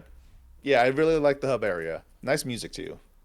Like I've seen it. It's very bright compared to Yeah, the Dark Souls series. yeah. Hey, Steph, thank you for following. I appreciate it. Um, Great, thanks, Steph. Now I don't remember what I was gonna. No, I'm kidding. I heard the characterization, like all the hub characters, are very Yeah. not interesting. Yeah, no, not really. Oh, Sidious, thank you for the tier 1 sub to Baltzak. Oh, Baltzak, yeah, that's the. So, total side note, I decided to use a Bumble BFF because I'm like just to meet friends. Even though Oh, okay, yeah. I have plenty of friends here in San Diego, but I'm like, fuck it, Yeah. like why not? And this dude and I have just hit it off like from the beginning. So this guy he just followed yesterday, just met him yesterday, but just been Yeah. talking about like Mass Effect lore or Star Wars comic Yeah. books, all that shit. I'm just like, oh, it's been pretty chill. But it's just really funny that now he has a tier 1 sub. Yeah. He's gifted. Oh, Cities, you've gifted 31 subs to the channel. Jesus fucking Christ, Wow. dude. Slow down. Also, thank you. That is always appreciated. Yeah, it's been cool. Haha. Thanks for the sub. No problem, Sid. Well, said Sidious, not me. But yeah. Hey, thanks for tuning in, too. That's much appreciated. Yeah, it's weird going. I haven't used Bumble at all in 2 Yeah. years. Like, I Yeah. used it for dating, and then the BFF thing is so weird because you're just like, oh, I'm here to meet friends, and you still have to go through that dating process of being like, hey, I noticed that you like Yeah. video games. What do you like? Dark Souls. Okay, we're clearly not working. I mean, and shout out to you for doing that because I can't. I'm not that person. I can't do that. It's tough. Like I don't blame you whatsoever. I was just doing it for shits and giggles, but it turns Yeah. out I actually made a friend. Well, as far as I know, I have. But the fuck were we talking about? Dark Souls 2. Yes, yeah. What did you dislike about it, Well, or what did you felt disagree with H Bomber guy? he says a lot of things that I can't recall, but but like I don't know. I just didn't like the feel of the game. Like it just didn't feel quite right to me. Because again, I've played Bloodborne before. I've played Sekiro before, and then jumped to 2020 when I played Demon Souls for the first time, and then Dark Souls 1 for the first time. And then after that, I went straight into Dark Souls 2. Oh no, I played Neo 2 for a little bit. Then I went to Dark Souls 2, and that game just doesn't feel right. And I don't know what it is, and I felt that way through the entirety of the game. I could not figure out why it doesn't feel right. Like I don't know. It's hard to explain. Like I was always looking forward to playing the game because I like Dark Souls stuff in general, but I didn't really like the act of playing. Okay, okay. Yeah, like does the gameplay just feel completely? You said you don't know, but if you had to try to narrow it down, would it be like the gameplay overall, or just the atmosphere is different? Both. Gameplay feels different. The atmosphere was. I guess I just couldn't wrap my head around it being a level based map instead of just a one Oh, cohesive connected map. gotcha. Yeah, because like you'd be like out in the woods, then you go into a elevator that takes you down, and now you're at a castle that's surrounded by lava. So okay, that makes sense. You went to the ground, and then you beat that castle, and then you get into another elevator, and you go down, and now you're in a forest, and you're like, that doesn't make sense. And then at the end of the forest, you go up an elevator a short-ish distance, and now you're in mountains with dragons flying around. It's just like, oh, okay. Okay.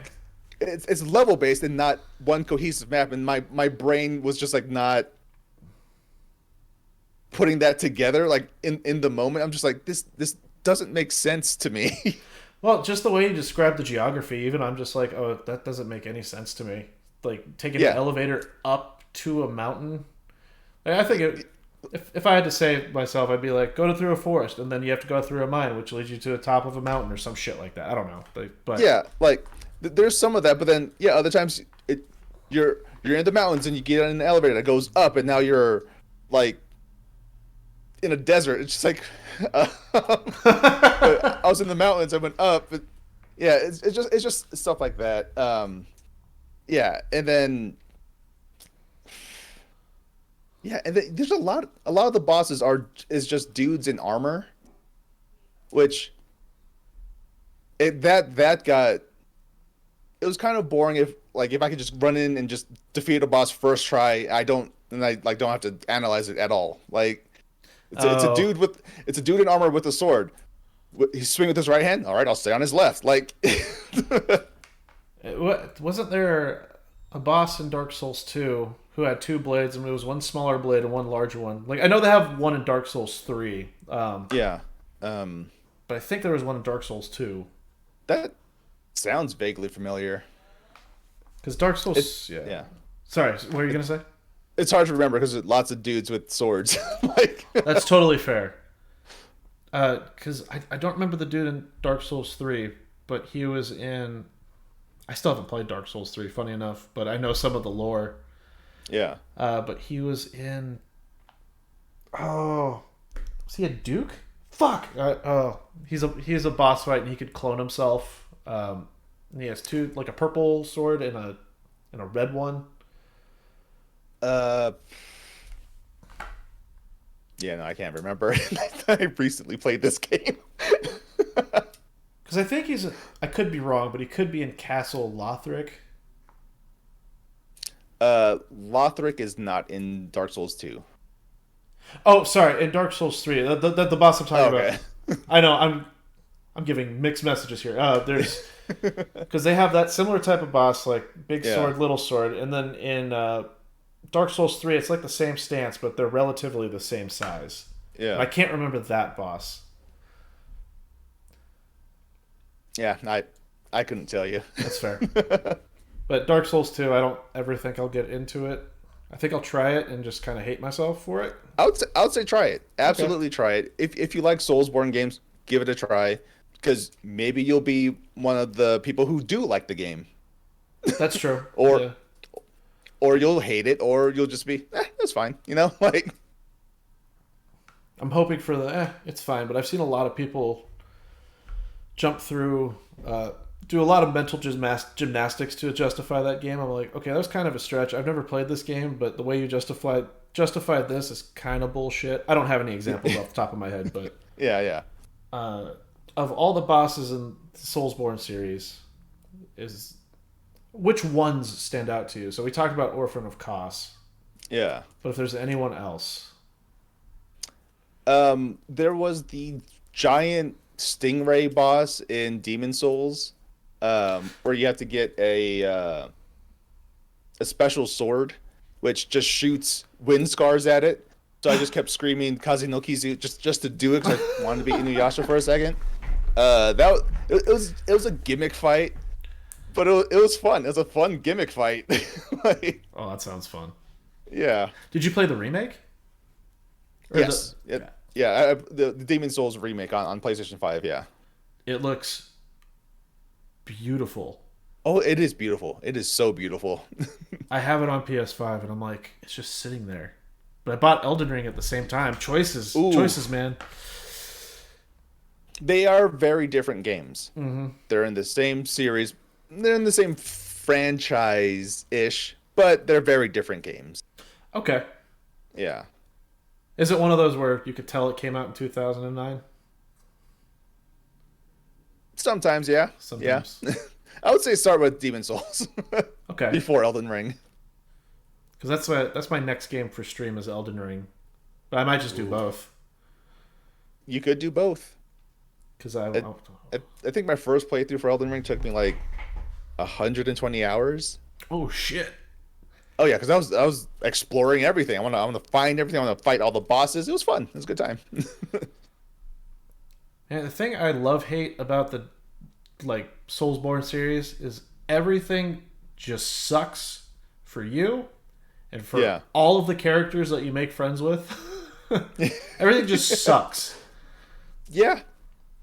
I mean, like Miyazaki loves his like ruined worlds. Yeah. Like he loves it. Because there's at the beginning of Elden Ring where you find some girl who's wearing a blindfold. She's like, "Oh, go find my father. Infiltrate the castle." So you go find her father. Yeah. You're just like, "Yo, your daughter's over there." It's like, "Okay, cool. Well, thank you for helping me out in the castle. I'll go find her." Then you go to the same place and she's just fucking dead. And I'm like, man. I know I'm bringing up the mood here. Yeah. Well, if it's any consolation, yes, I do love Elden Ring because over here we have Melina. And over here is Ronnie.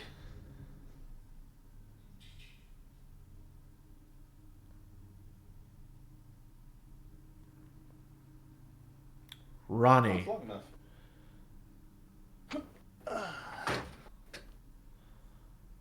Oh, gotcha. Oh, gotcha. Okay.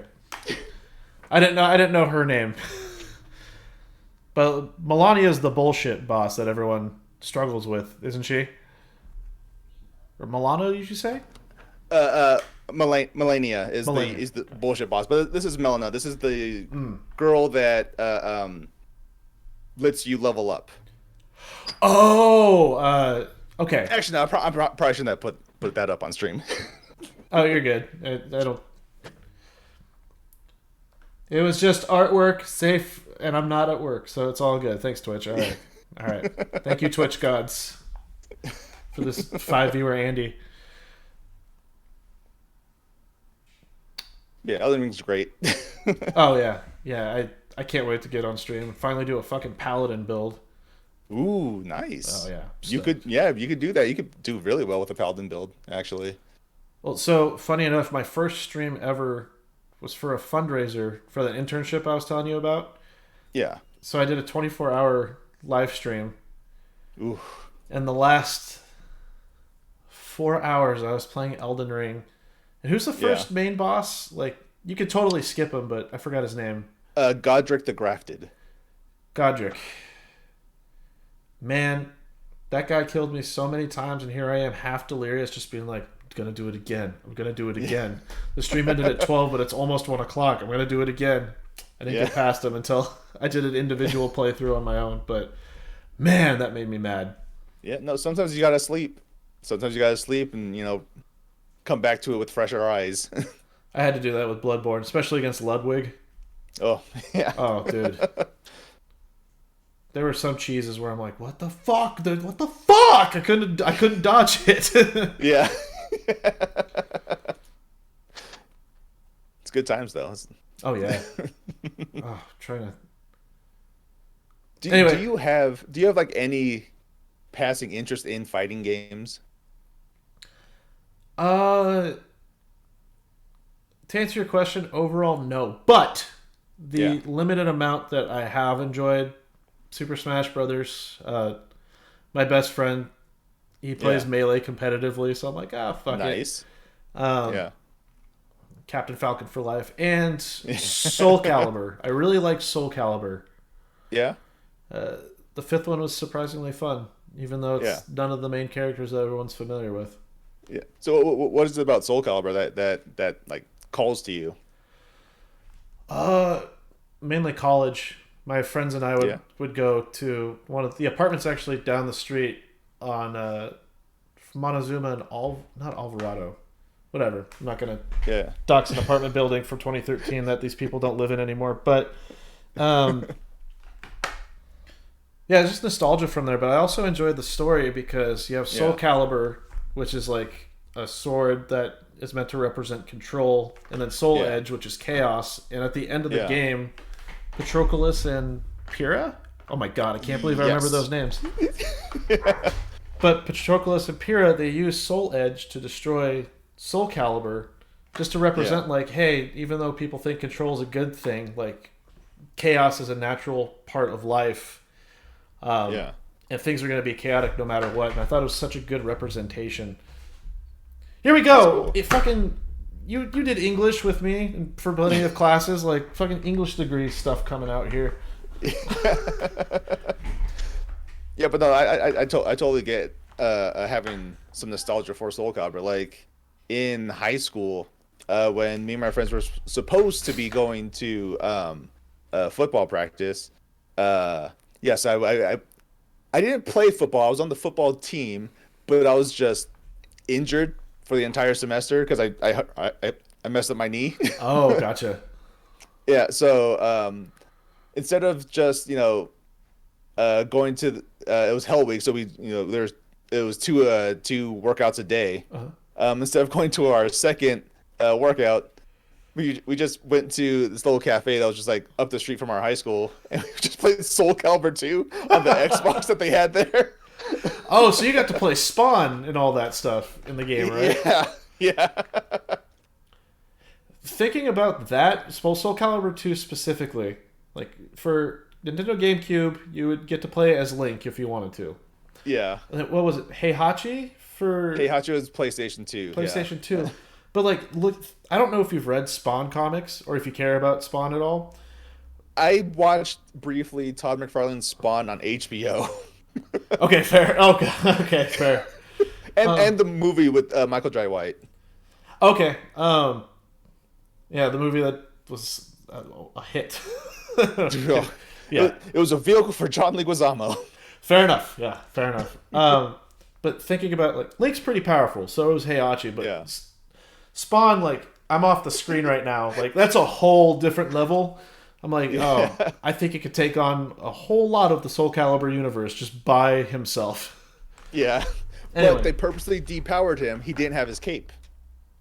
Oh, I didn't know that part. Yeah, he only had an axe. So that they did not let him have his cape. Oh, okay. Okay. That's good balance. Yeah. I mean, it wouldn't be fair if he had the cape. Like, Yeah, that's true. Okay, I actually didn't know that part because I played the GameCube version yeah. and I don't know, but I kind of like Zelda. Yeah. But yeah, Soul Calibur was a lot of fun. Are there fighting games that you sound like you really like fighting games? Oh yeah, no, I'm deep in it. Like, Okay. Then the tough question is which fighting game is like your number one? I would say Street Fighter 4, but with a little bit I've played of Street Fighter 6, it's gonna be Street Fighter 6. Oh, okay. Okay. I was gonna say Yeah. if you didn't have a number one, which ones are your Yeah. top?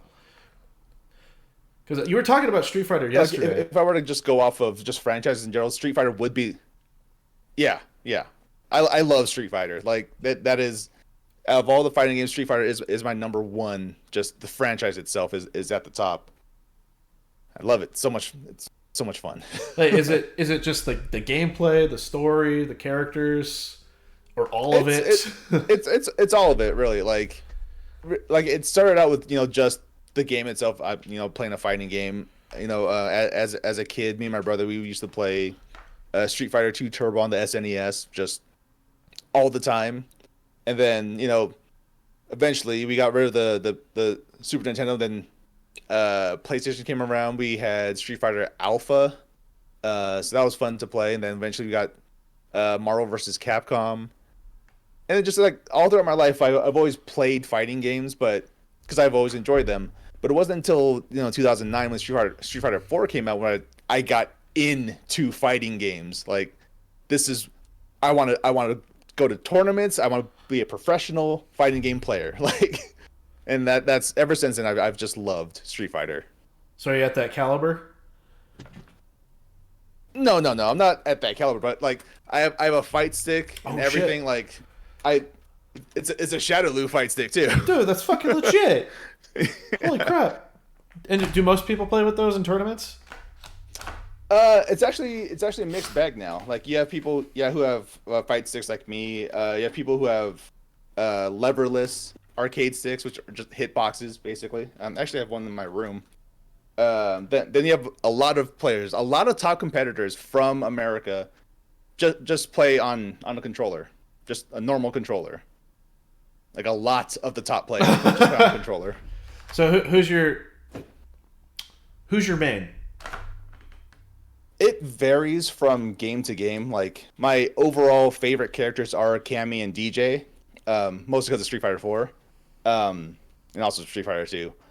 And they're gonna be in Street Fighter 6, baby. Yeah. But yeah, but like for the duration of say like Street Fighter 5, I've mostly just been playing Sakura and Balrog, because one, Cammy is in Street Fighter 5, but she is extremely top tier and kind of boring to play, which is unfortunate. Oh no!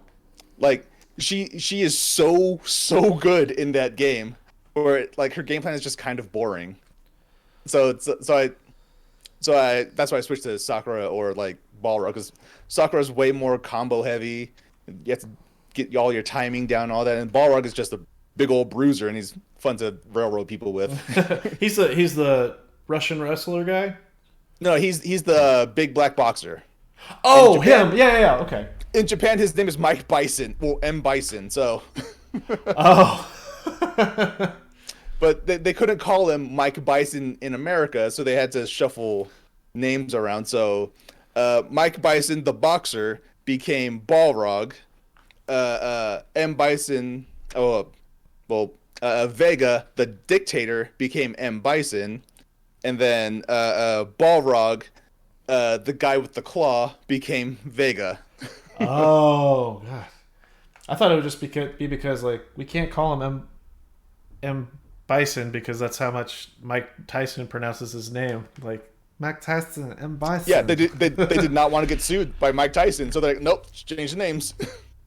That's why, like, in the FGC, we just call them Boxer Claw Dictator, because it's the same for both English and Japanese. Oh, gotcha. Yeah. So, Dictator, lore-wise, he still hasn't beat Akuma, has he? He has not, and lore-wise, he's dead, so... Well, he's died like 3 times, hasn't he? He's died 3 times, but 5, it was the last time, probably. Yeah. Fair. Like, so is he dead in 5? Spoiler alert, but I'm probably not going to play it. No, he's there in 5, but 6, no, he is not in 6. Oh. Yeah, because he dies in 5. Ryu Hadoukens him to death. Like, his body dematerializes. Oh, I didn't expect that. Mainly because when I played Street Fighter, I liked playing Bison. Yeah. Or I mean, they'll probably have like an equivalent character in 6. Well, I mean, probably. They already kind of do, but yeah. Who's the green Pikachu guy? Blanca.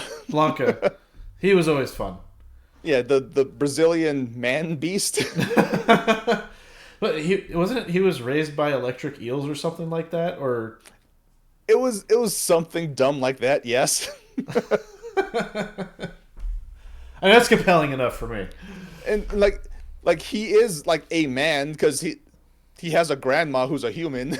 Like, Oh man, yeah, I don't know a lot about Street Fighter lore. It's goofy. It's very goofy. A lot of it is very goofy. It sounds goofy. Yeah. I have to send you a Street Fighter meme that I found later, but I think you'd crack up over it. But it's like Ken trying to give Ryu dating advice to hit on Chun Li, and then Ryu. Yeah. The end of it is just Ryu fucking up. Do you remember when we went to San Diego State, Woodstock Pizza?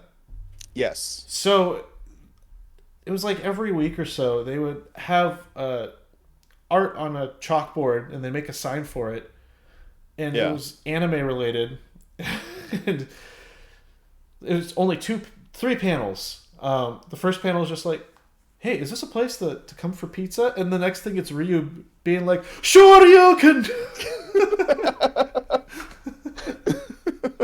and it's the person being like, "Oh shit."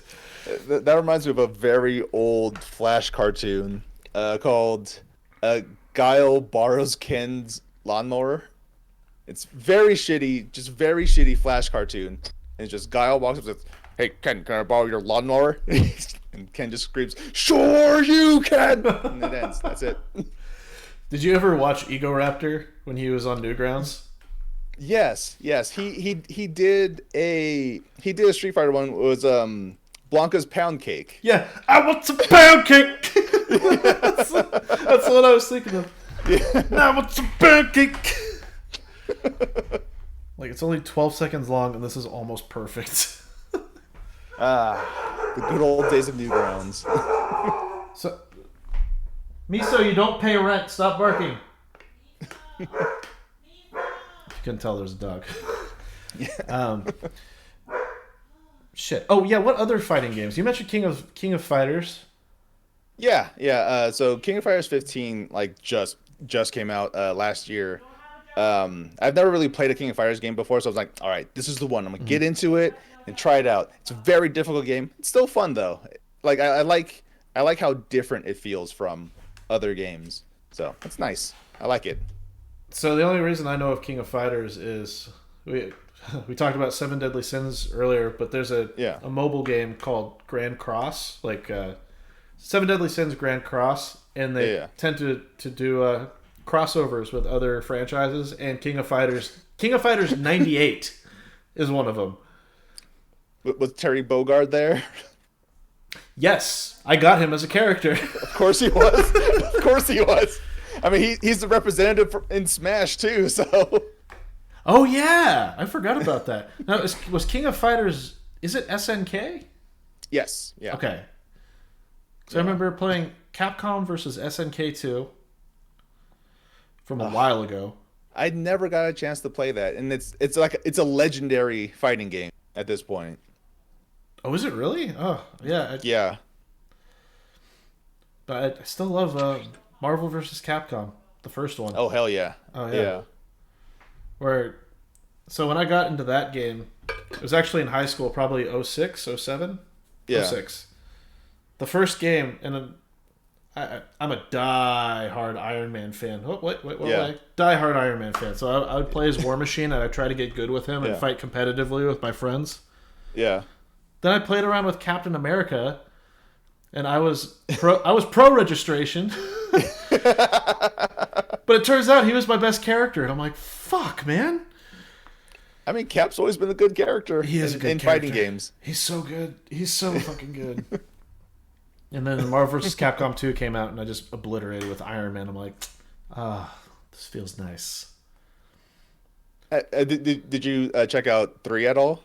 Yeah, I did. It was fine. Yeah. Did you like it? Oh yeah, no, I love 3.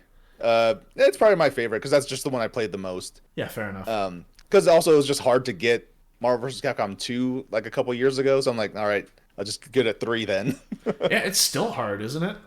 Oh yeah, definitely. Oh, it's scary. The third game I remember being really good with Doctor Doom. Oh, Doom is such a good character. So who's your line of 3 for Marvel vs. Capcom?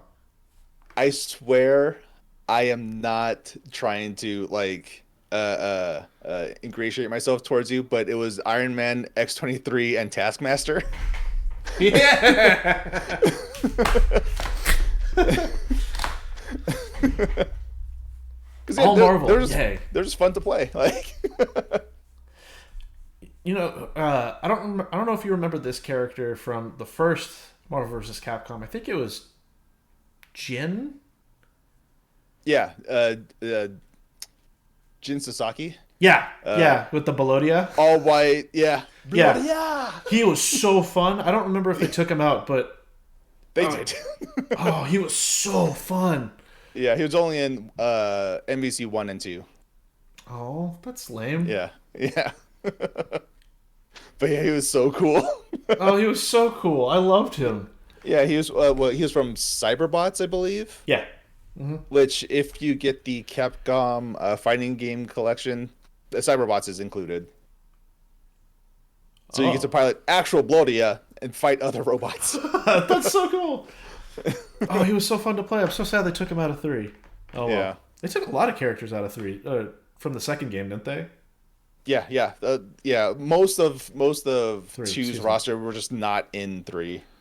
Uh, But at least nowadays with mods, there's so many characters have been modded into Marvel vs. Capcom 3. Like, just last week, Carnage and Venom, just like someone just modded them into the game. oh yeah, they took out Venom too. Yes, they took out Venom. Oh, that's I mean, lame. they brought him back in Marvel vs. Capcom Infinite, but no one likes talking about that game, so Is that bad? it's like, fighting game mechanics wise, it's great. It's a good fighting game. It's just ugly as hell. It's just such a bad looking game. Oh no, that's so disappointing. Yeah. Marvel vs. Capcom Infinite. Is it on Steam? No. It is on Steam. It is on Steam.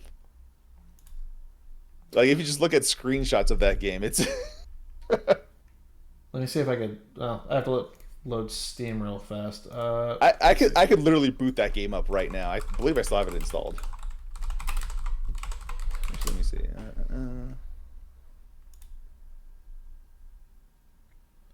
Okay, no, I grew a brain. I did delete it. I just have Marvel vs. Capcom 3 installed. Ew. Oh my god. Yeah. It's like, it kind of feels like they're trying to go for like a toy soldier kind of look, but it doesn't work at all. It just looks really bad. Ew. Oh yeah. This this artwork looks. Like, At look least, at at least. Morgan, Thor, and like Zero looks great right there. But like, look at Morgan, Thor, and Captain Marvel. Like, Dante, they messed up Dante's face. Like, Dante is ugly as hell. Oh god, yeah. He looks like he has the. He looks like he should be in Resident Evil 7. Yeah. But that's not a compliment to this game. Oof. Like, yeah. Oh my god, did they do the Rob Liefeld Captain America where like his chest I don't know if you know what I'm talking about. Yeah, it had a super big chest. Like, his anatomy just doesn't make any sense. Yeah. Kind of. Yes, kind of. Oh my god, that was holy shit. That was a weird TOS thing. Yeah, that is so weird. Because that's exactly what it looks like to me almost. Oh yeah. All right, cool. I understand why you don't talk about that game. Yeah. It just looks so bad. So for tomorrow, because I know you're doing gameplay tomorrow, you're playing which Darksiders game? Genesis, the fourth one in the series. Oh, I have Darksiders 3, but I need to download I love that series. I do too. Oh, it was like a if I had to put like a label on it, like the first game playing as War, it's like a B movie Legend of Zelda almost. Yes, 100%. That is exactly what it is. I'm trying to remember what the character's name was. Well, you have War, it's Death, yeah. Pestilence. Fury was number 3. Yeah. Um, Because you said Steph is going to play as War and hit things with a sword, and then she said yeah. that she would like to do that in real life, but can't, but Yep. would. Which that's Steph. Fair enough, yeah. Strife, that's his name. Strife, there we go. Yes. So yeah, I'm gonna be playing Strife, and Steph is gonna be playing War. Oh man, are they still the same voice actors too? That I don't know. I hope so.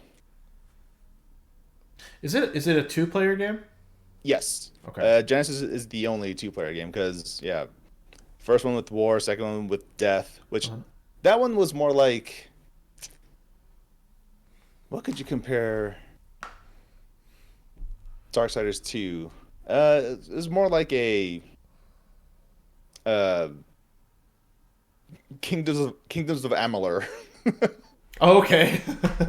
Because you run around, you can fight stuff. It's kind of Devil May Cry with the combat, but then you get gear. hmm So you have different armor sets, and you could get different sides, and you eventually get more. It was a weird game, but fun. There's lots of fun mechanics in that game. Like some Metroidvania stuff is in there. Um, it's a weird hodgepodge now that I think about All it. your projects have just been approved in front of Which that kind of just describes that series in general. Because I mean, Yeah. three is just their take on a Soulsborne game. Oh, is it good? The third one? I liked it. I had fun with it. But yeah, it is very much like a Soulsborne. Like you have to go and collect soul currency, but if you die, enemies all respawn. It's stuff like that. Oh, gotcha. You have to be more. You have to think about your attacks more often. You can't just go on willy nilly like you could Oh, in one and two. oh, one especially. Oh my god. Well, two Yeah, especially. Also, yeah. Silverfang12, thank you for the follow. That is greatly appreciated. Um, the Thanks for that, first Silverfang. the first one I replayed again on stream too, Yeah, and I really want to play it again now. Fuck. yeah. No, I got to commit to Elden Ring. It's either that or doing a BioShock wrench only run on hard, Ooh, and I can't that could be decide. fun. It can either Oh, be really fun but or Dark, oh, go ahead, go ahead. but Darksiders though. Yeah, I know. Darksiders though. Fuck. It's been a long time. Like that's why I'm looking forward to playing Genesis because that's the only one in the series I have not played yet. I'm really looking forward to it. So I was like, if it was three player, I'd be like, hey Jordan, do you need a third person? I wouldn't do that, but I'd be like, oh man. Uh, except she's playing this war, so it doesn't matter. Fuck it. um, dude. Oh great. Now I'm thinking about it. Do I want to play Darksiders? Oh. You know what? To be No, fair, play something new. Play a new game that's new to you. technically Elden Ring is still new to me. So Perfect. yeah, I'll cop out with that. All right, cool. So Out of the three, Elden Ring is the most newest to you. So there you go. yeah, fair enough. Okay, that's fair. But Darksiders though, no. Yeah, I'll commit to Elden Ring. Or I could just make a poll later, but neither here nor there. Point is, Yeah. like Darksiders Genesis. Hopefully, that's going to be a fun one for you too. Yeah, I'm looking forward to it. But now I really want to play Darksiders 3. You know what? Actually, Darksiders 3 I have not played. I have it, but I've never played it. Oh, well, I mean that might actually scratch the Darksiders itch, obviously, and maybe a little bit of the Elden Ring itch because it is more of a Soulsy take on Darksiders. Now the only question is, can I use a wrench? Then I could get all three out of the way. Unfortunately, you cannot. Damn. That's okay. But yeah, we get both of those itches. Maybe I'll do that. It doesn't matter. Point is, I love Darksiders. I think it's a good Yeah. series. I And agree. and Liam O'Brien voices War, and I'm a happy boy. It all makes sense. Yeah, it all makes sense. Because I remember Comic Con 2010 when they were introducing the game. The Darksiders booth I went to every day just to play that demo. Wow. And then I got the game, and I'm like, this game is fucking awesome. I get to beat the shit out of demons and angels. Yep. Samael is cool, but he's not cool. But he's pretty cool. Yeah, yeah. But it's definitely like a B movie version of The Legend of Zelda for sure. Oh yeah, yeah, 100%. And one of many games made by Airship Syndicate, I want to say. I don't know. Let's see.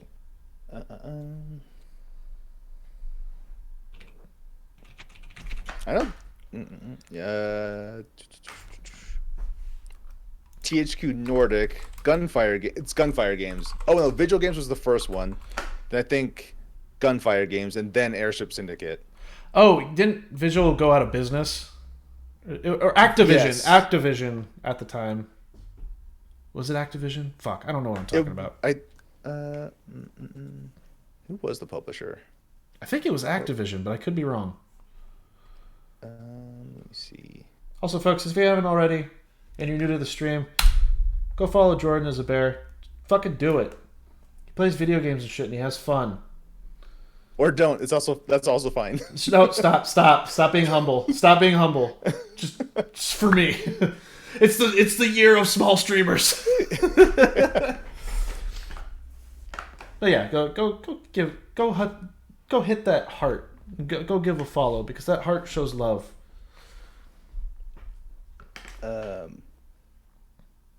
I'm done looking. I'm done. Let me actually take a look real quick because if you don't find it, it's gonna bother me. I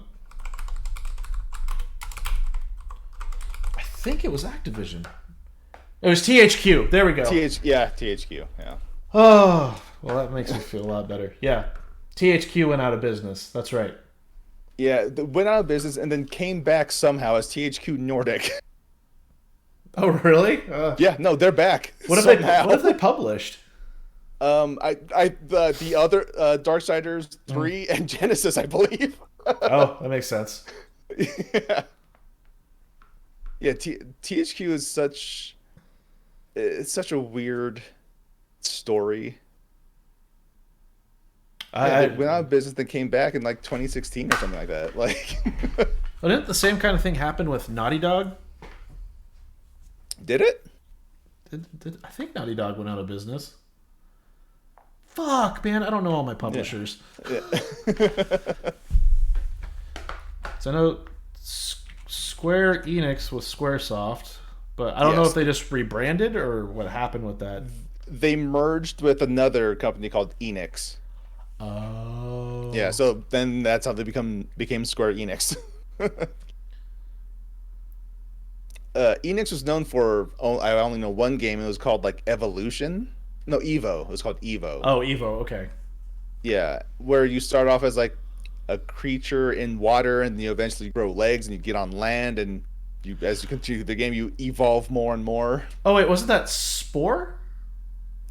Spore is like that on Xbox 360, I want to say. But Evo came first. Gotcha.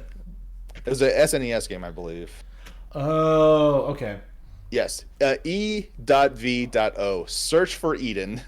I believe you turn into a dinosaur at some point. That's kind of cool. Do you get to choose which dinosaur? You have to, like, I think there was like certain things you had to do that dictated how you evolve.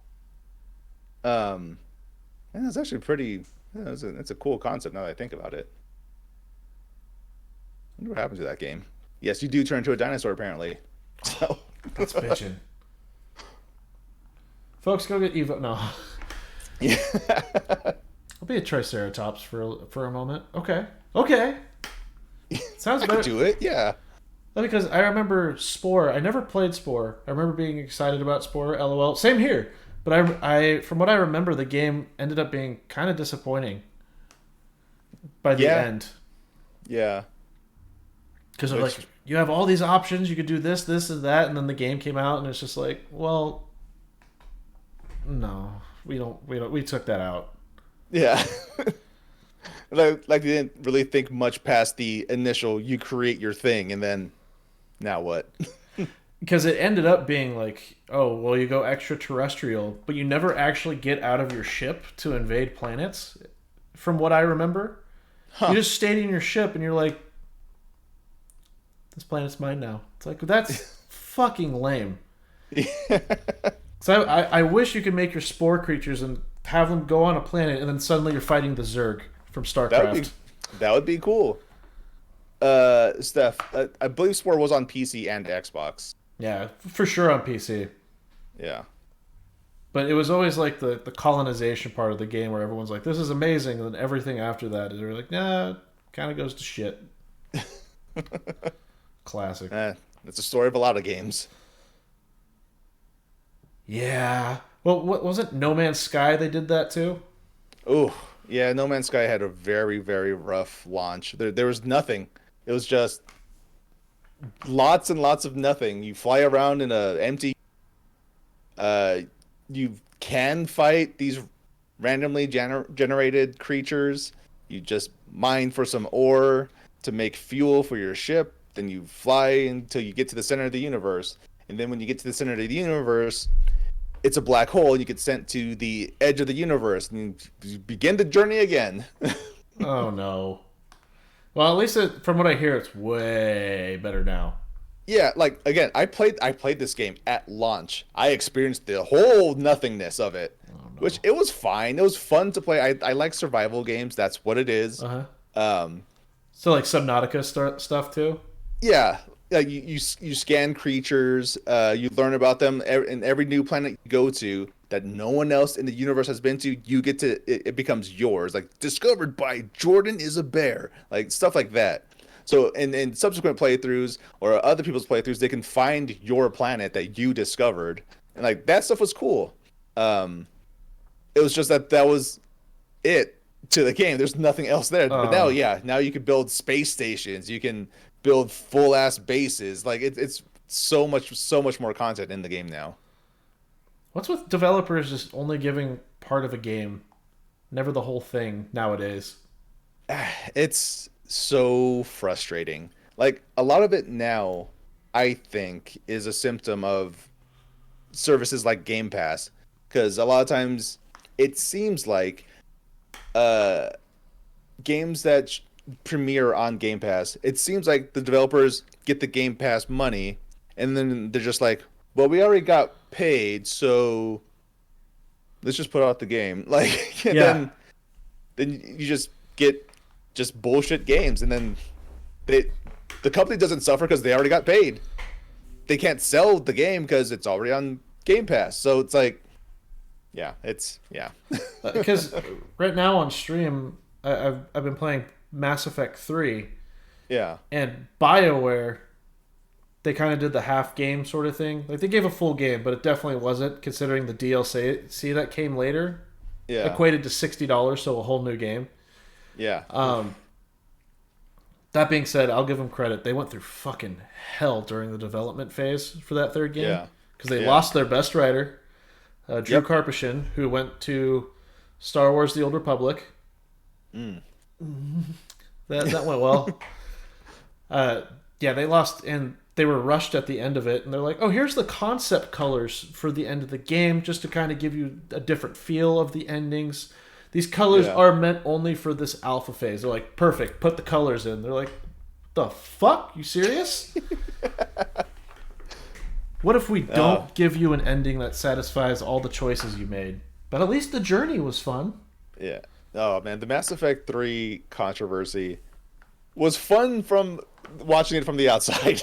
Yeah. Like, I've only ever played Mass Effect 1, and eventually I wanted to play 2 and 3, but yeah, just watching everything that happened around 3, I was just like, ooh, that sucks. I'm sorry, guys. Like, yeah, I felt that one. Definitely. yeah. That being said, though, like replaying it, the journey is still amazing. The end, I can kind of be like, all right, that's the down point. It sucks that it's at the very end, but everything up to it is so good. That's good. At least 1 and 2 are great. At least most of 3 is good. You know. But they do this weird mechanic now where you find cover, but like getting behind cover is the same button as running. Oh, okay. I'll run forward. I'm like, cool. I'm gonna blast down this hallway, and then suddenly I And then get you behind a snap to a pillar, corner. snap to a Yeah. corner, and there's an enemy right there, and I'm like, are you shitting my nuts right now? This sucks. Oh, Oh, Steph, I didn't mean to miss your chat. It says I was a big fan of Phantasy Star Portable on PSP. Oh, I never played the Phantasy Star series. that's true. Steph randomly talks about Fantasy Star Portable on PSP. I forgot Like- the PSP was a thing, honestly. Yeah, seriously. Like, who even has a PSP with them at any point at all anymore?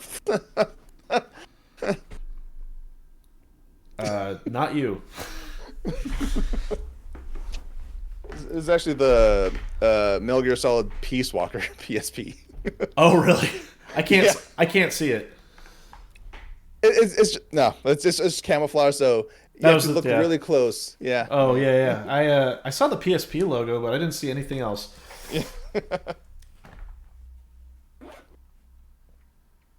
PSP was beautiful for a handheld system, but it did not do as well as it should have. The PSP and the Vita were both fantastic handhelds, and we deserve better. We deserve more. So, are you a Sony fan overall, or I mean, I do skew towards Sony just because I tend to like the first party titles. They've just been my thing. I really enjoy third person action games with very good stories. But I make a point of always buying an Xbox because I want to try Xbox things. Like I to this day I still haven't really. I've never played through a Halo campaign. I've never played through Gears at all. Like I've only ever played like Halo 2 multiplayer on the original Xbox at my friend's house in high school.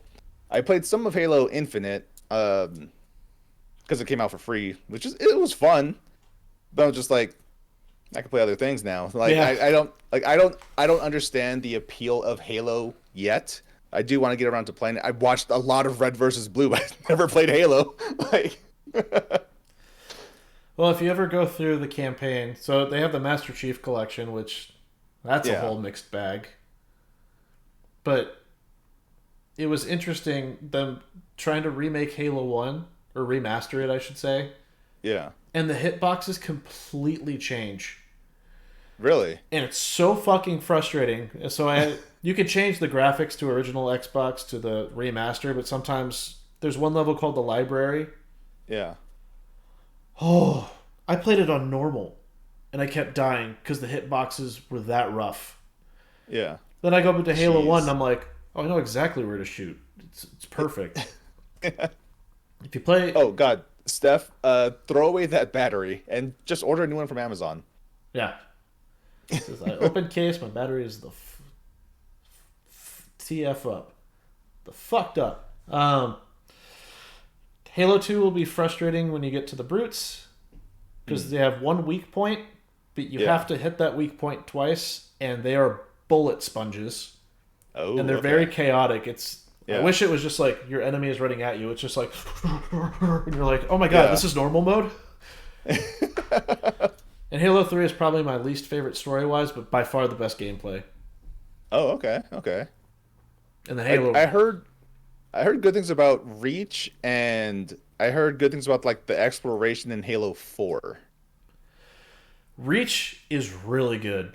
4, I never played it. I hear it's good for what it is. Yeah. However, 2, checked what game is in it. Kingdom Hearts Birth by Sleep. Fuck yeah. Birth by Sleep. Actually, But Halo 4, they get rid of the original enemies. there it is. Birth by Sleep. Birth by Sleep. Fuck yeah. They replace them with the Prometheans?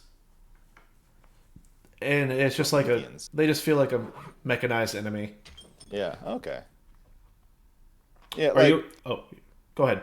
I wish I had like more time to stream like on my personal channel like, during the week, because then yeah I would like to. There's a lot of games I'd like to hop into, but on stream. But it's hard to do it with the only stream one day a week. Oh, do you only do Fridays? I only do Fridays now. It's like when I first started back in 2020. Yeah, I was doing On my personal stream, I was doing 4 streams a week, and that's in addition to LORC. So I was streaming 7 days a week. Oh, yeah, I see why that Yeah, would get exhausting. yeah, I did that for a, a couple months, and yeah, that burned me out. So I reduced by a bunch. Like I got rid of Monday and Wednesday and just streamed Friday, Saturday, Sunday, which which I do kind of want to get back to at some point. Probably when Street Fighter Five comes out, Street Fighter Six comes out, but we'll see what happens. So now with LORC, how many days a week are you streaming? 3. So there's the podcast on Tuesdays, then there's Co-op Thursday on Thursday, and then Sunday's the community day. But for Co-op Thursday and community day, sometimes Steph usually handles those two, but we do switch from time to time. Okay, gotcha. Yeah. Well, you heard it from him, folks. So you should go follow the LORC podcast and twitch.tv/Jordanisabear. And because Steph is here, follow her channel, which I will fucking get it up when I... Actually, yeah, absolutely follow Steph's channel. That one I will say for sure follow Steph. Yes, she hasn't streamed in a while, but she's getting around to it. Her life's been busy lately. Go follow Stephanoids. What the hell are you doing? Why aren't you hitting that heart to spread the small streamer love? That was phrased weird, but go with it. Go follow these people because they're chill as hell. Yo, on a quick break, how's it going? It's going great, Epic Prawn. I just did a shout out for 3 separate channels that you should go follow if you haven't. Actually, Epic Prawn, he's a friend of the show. I know he just followed Jordan the other day. He just followed me. Thank you for that, Epic Prawn. Yeah, go follow the LORC podcast. They stream every Tuesday and Thursdays, it looks like, for games. Yeah. Tuesdays is the podcast with Anthony, Leland, Jordan, and Steph. It's a lot of fun, too. But also, I never stop chatting when you guys are streaming.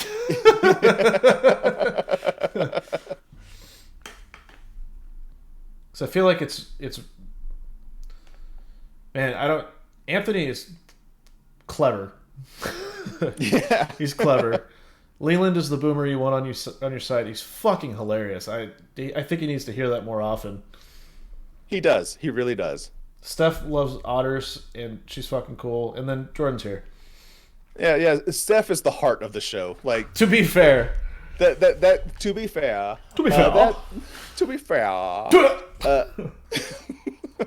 The podcast like didn't really become something magical until Steph joined, and this is like maybe 10 episodes deep is when she actually like joined, and that was the best decision we ever made. Yeah, well, like looking at the dynamic between you, Leland, and Anthony, and Stephanie. Steph, I'm sorry, I'm not going to call you by your full name, I promise. Stop. Like, there's definitely a difference in personality, and the balance that she brings in fits so well. Oh, yeah. She's the wild card. Get her a mic. Yeah, it's a fun as fuck podcast. But yeah, that was the whole point, is while you were saying that, I wanted to give a shout out. Have you advertised the days where you're on stream? Thank you. Yeah. But I know. But don't follow my stream if you don't want to. You can follow LORC. Fucking knew that was coming. Steph. I knew it was coming. You could skip me if you feel like it. It's fine. I understand.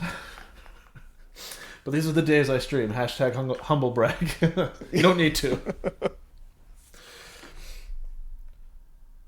Anyway, I totally got off topic. What the fuck were we talking about? That was my fault. I don't remember. Fair enough. Well, I'm probably going to hop off the stream for now, but Jordan, it has been a fucking pleasure catching up and talking with you. Yeah, it's been fun. And just let you know, you're invited to the show anytime that you want. I don't Thank mind. you. So, yeah. Steph too, anytime you want. If you're just like, bruh, I'm bored. Be like, okay, I got you. But one thing really quick. Yeah. What do you play games on primarily? PC. Just PC? But if I like the Switch a lot. Yeah. I still haven't played Metroid Dread. Ooh, you absolutely should do that. That is it. It is the second best Metroid game. Really? Next to Super? Yes, yes. In my opinion, most people would say Dread is better, but I like the nostalgia of two. So Fair Dread enough. is so good. Yeah, it was just kind of bullshitty trying to get kill those android thingies at first. Yeah. Because I'm like, Yeah. okay, what's the timing? And it's just like, fuck you. There's no timing that's consistent. Yeah. Hey, you can't really see, but I have like all the Metroid amiibo. Oh, nice. Yeah. Well, that's sick. You have all the variations of Samus versus Dark Samus, Ridley, and the Emmy android with the baby Metroid in the middle, like they're all fighting over it. And is that one of the what's the alien species that Samus lands on? The not the alien species, but Yeah. the ones that inhabit it. My bad. I was like, what? Yeah, my bad.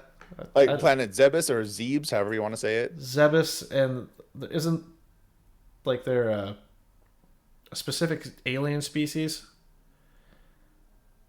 Well, I mean, Samus usually fights against the space pirates. They're just called the space pirates, and Ridley is their Zebus, okay. leader. Yeah. Nice little baby Metroid. Oh, based. Yeah. Fuck yeah.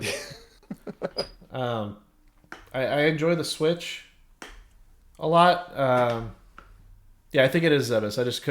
I didn't know the names of them. And Yeah. but I guess Sony is where I lean toward. I've just Yeah. been disappointed with Microsoft for a while.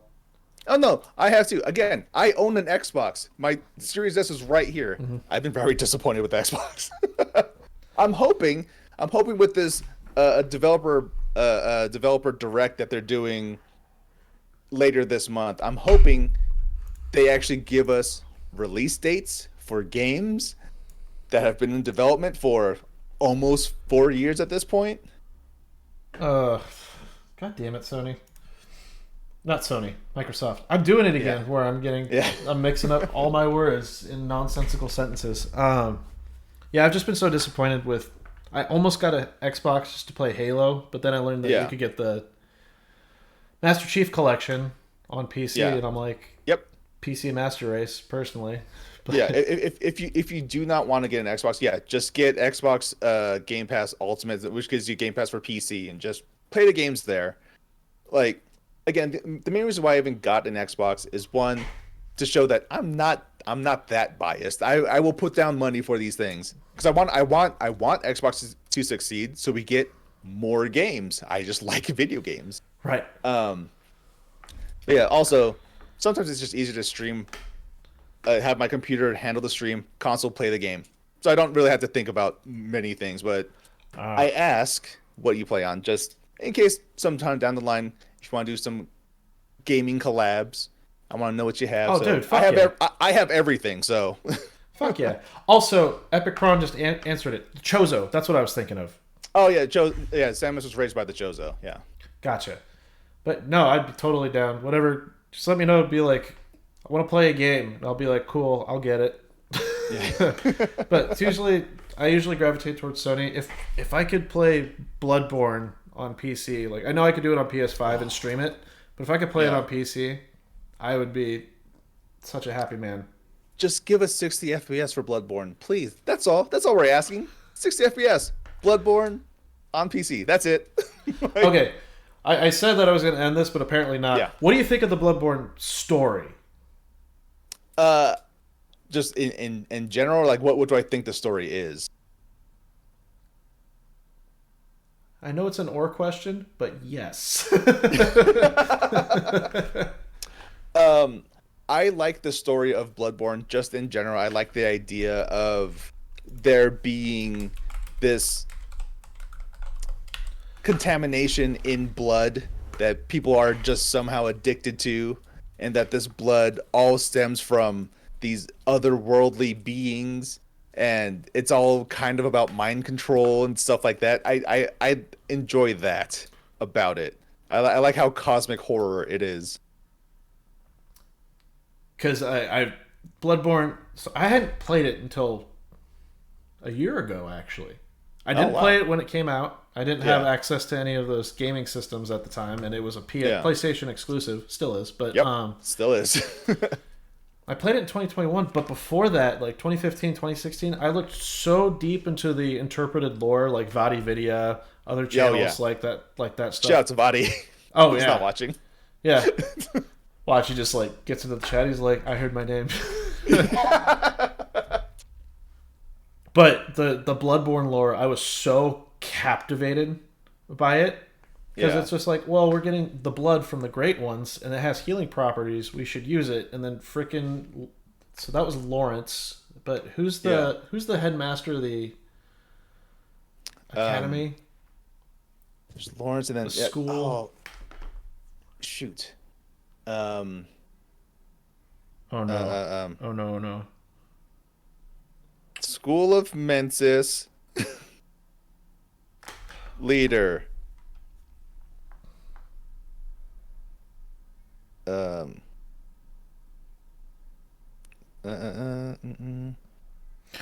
Hargul, yeah, blah blah blah. Bergenworth, that's a school. Bergenworth is a school, right? Right. Lawrence departed Bergenworth, right? And then Master Willem. Master Willem, yeah, there it is, yeah. So it's funny because like Master Willem was technically right about transcendence. Yeah. But it's just in all the games, Miyazaki has this theme of being like, oh yeah, insight. Like we have to have like eyes inside of our minds and our brains. It's just like, wow, that's really deep. No, I don't think you understand. You literally have to have these eyes. It's like, what the fuck? And like every game's like, more eyes. I need more eyes. I can't see without more eyes. That's true. And I'm like, well, Willem was right in the end, but he was still wrong. He was wrong how he went about it. Yeah, exactly. They made an artificial great one with the spider. I can't remember the name. I'm not divested in the spider as much as Willem, but yeah. And then the DLC came out, learning about the atrocities that Bergenworth and the church committed. Yeah. And that created the Hunter's Nightmare in response to it. Yeah. And the fishing hamlet's such a good level. It's so good. And infuriating. But that's Bloodborne in a nutshell. Yeah. I do need to make my way back to the fishing village. Just so I could get Lady Maria's weapon. Oh, the Rakuyo? Yeah. I didn't get it during my playthrough. I'm like, I'm going to sit here for too long trying to fight both of these things. I'll come back later. Oh, dude, fighting those giant fishermen.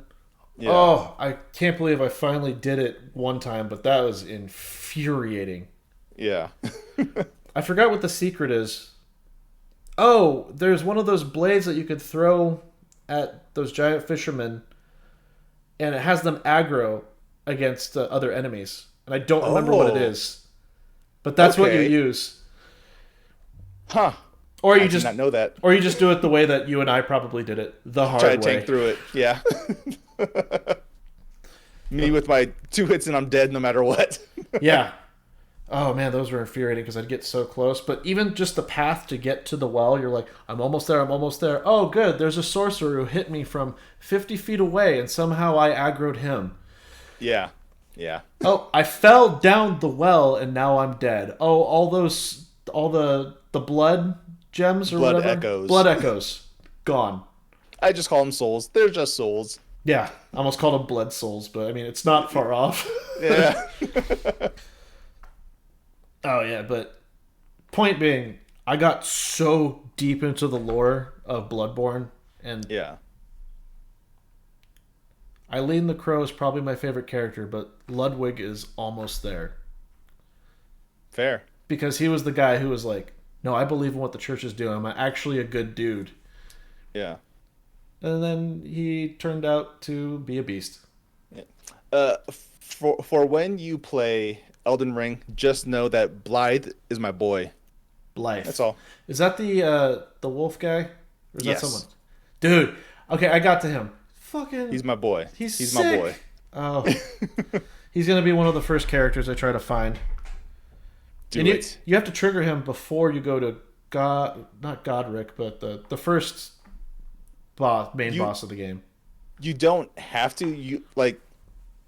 There's a quest line you can follow. You'll meet him no matter what. But you could trigger him before that.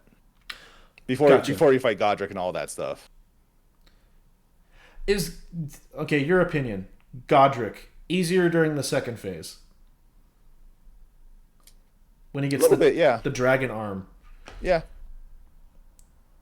he is. Yeah. Like, because all I did was, just stay to his right, just keep on wailing on him. He like just doesn't touch you over there. He's like, I'm about to hit the ground now. I'm about to hit the ground. You're like, okay, I'll let you hit the ground, but I'm gonna do it over here while you warn me. Oh yeah, I'm gonna find the wolf guy for sure, and Jarman. Ah yes, Alexander the jar, the fighting jar. Yeah, he is Iron Fist Alexander. There you go. Iron Fist Alexander. Oh man, he's so jovial. Yeah, it's like refreshing. Granted, it's Soulsborne, so you know how it's gonna end, but you're just like, I like that guy's spirit. This guy's legit. Yeah. I'm afraid I've gotten myself stuck.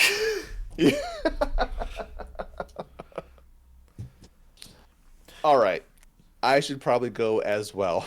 Before you go, just real quick, what are you doing next? I'm not going to tell people to follow you, but what are you doing up next? What do you have going for you? Let's see. Friday, we're going to Signalis again. Probably going to beat it on stream this Friday. I'm working on a video for Need for Speed Unbound because I challenged my brother and Steph to a race, multiple races. So we completed the first race in this series just this week. So I need to go through all that footage and edit it down because I'm trying my hand at editing. So I'm gonna see how that goes. Yeah, that's it for the most part. I've also been like week to week. I try to put like maybe one or two 1 hour videos of various games. Like yesterday, no, actually, I think it came out today. Was like the first hour of Moon Scars, which is like a 2D Soulsborne type of game. It's kind of fun. And then on Monday, I put out a 1 hour video for Front Mission First remake on Switch, which if you like tactical RPGs and mechs, you should play the Front Mission. It's great. Oh, don't tempt me. Don't tempt me. That's a mix. That's a perfect mix of both for me. Anyway. Yeah. Then you got. So yeah. And then next Tuesday, LORC at 7:00. Yep. LRC Tuesday, Thursday, Sunday, 7 p.m. Pacific Standard Time. Well, folks, he didn't say it, so I'm going to go follow Jordanisabear. You're not obligated to. I'm going to get the words out for him, but if you probably should. All right. Good friend of the show. Jordan, you are welcome on anytime you'd like. Yeah, thank you. Thanks for having me. Let's collab sooner than later, but we'll talk about that in private. Absolutely. All right, my friend. In the meantime, have a good night. Thank you. You too. See ya. Bye.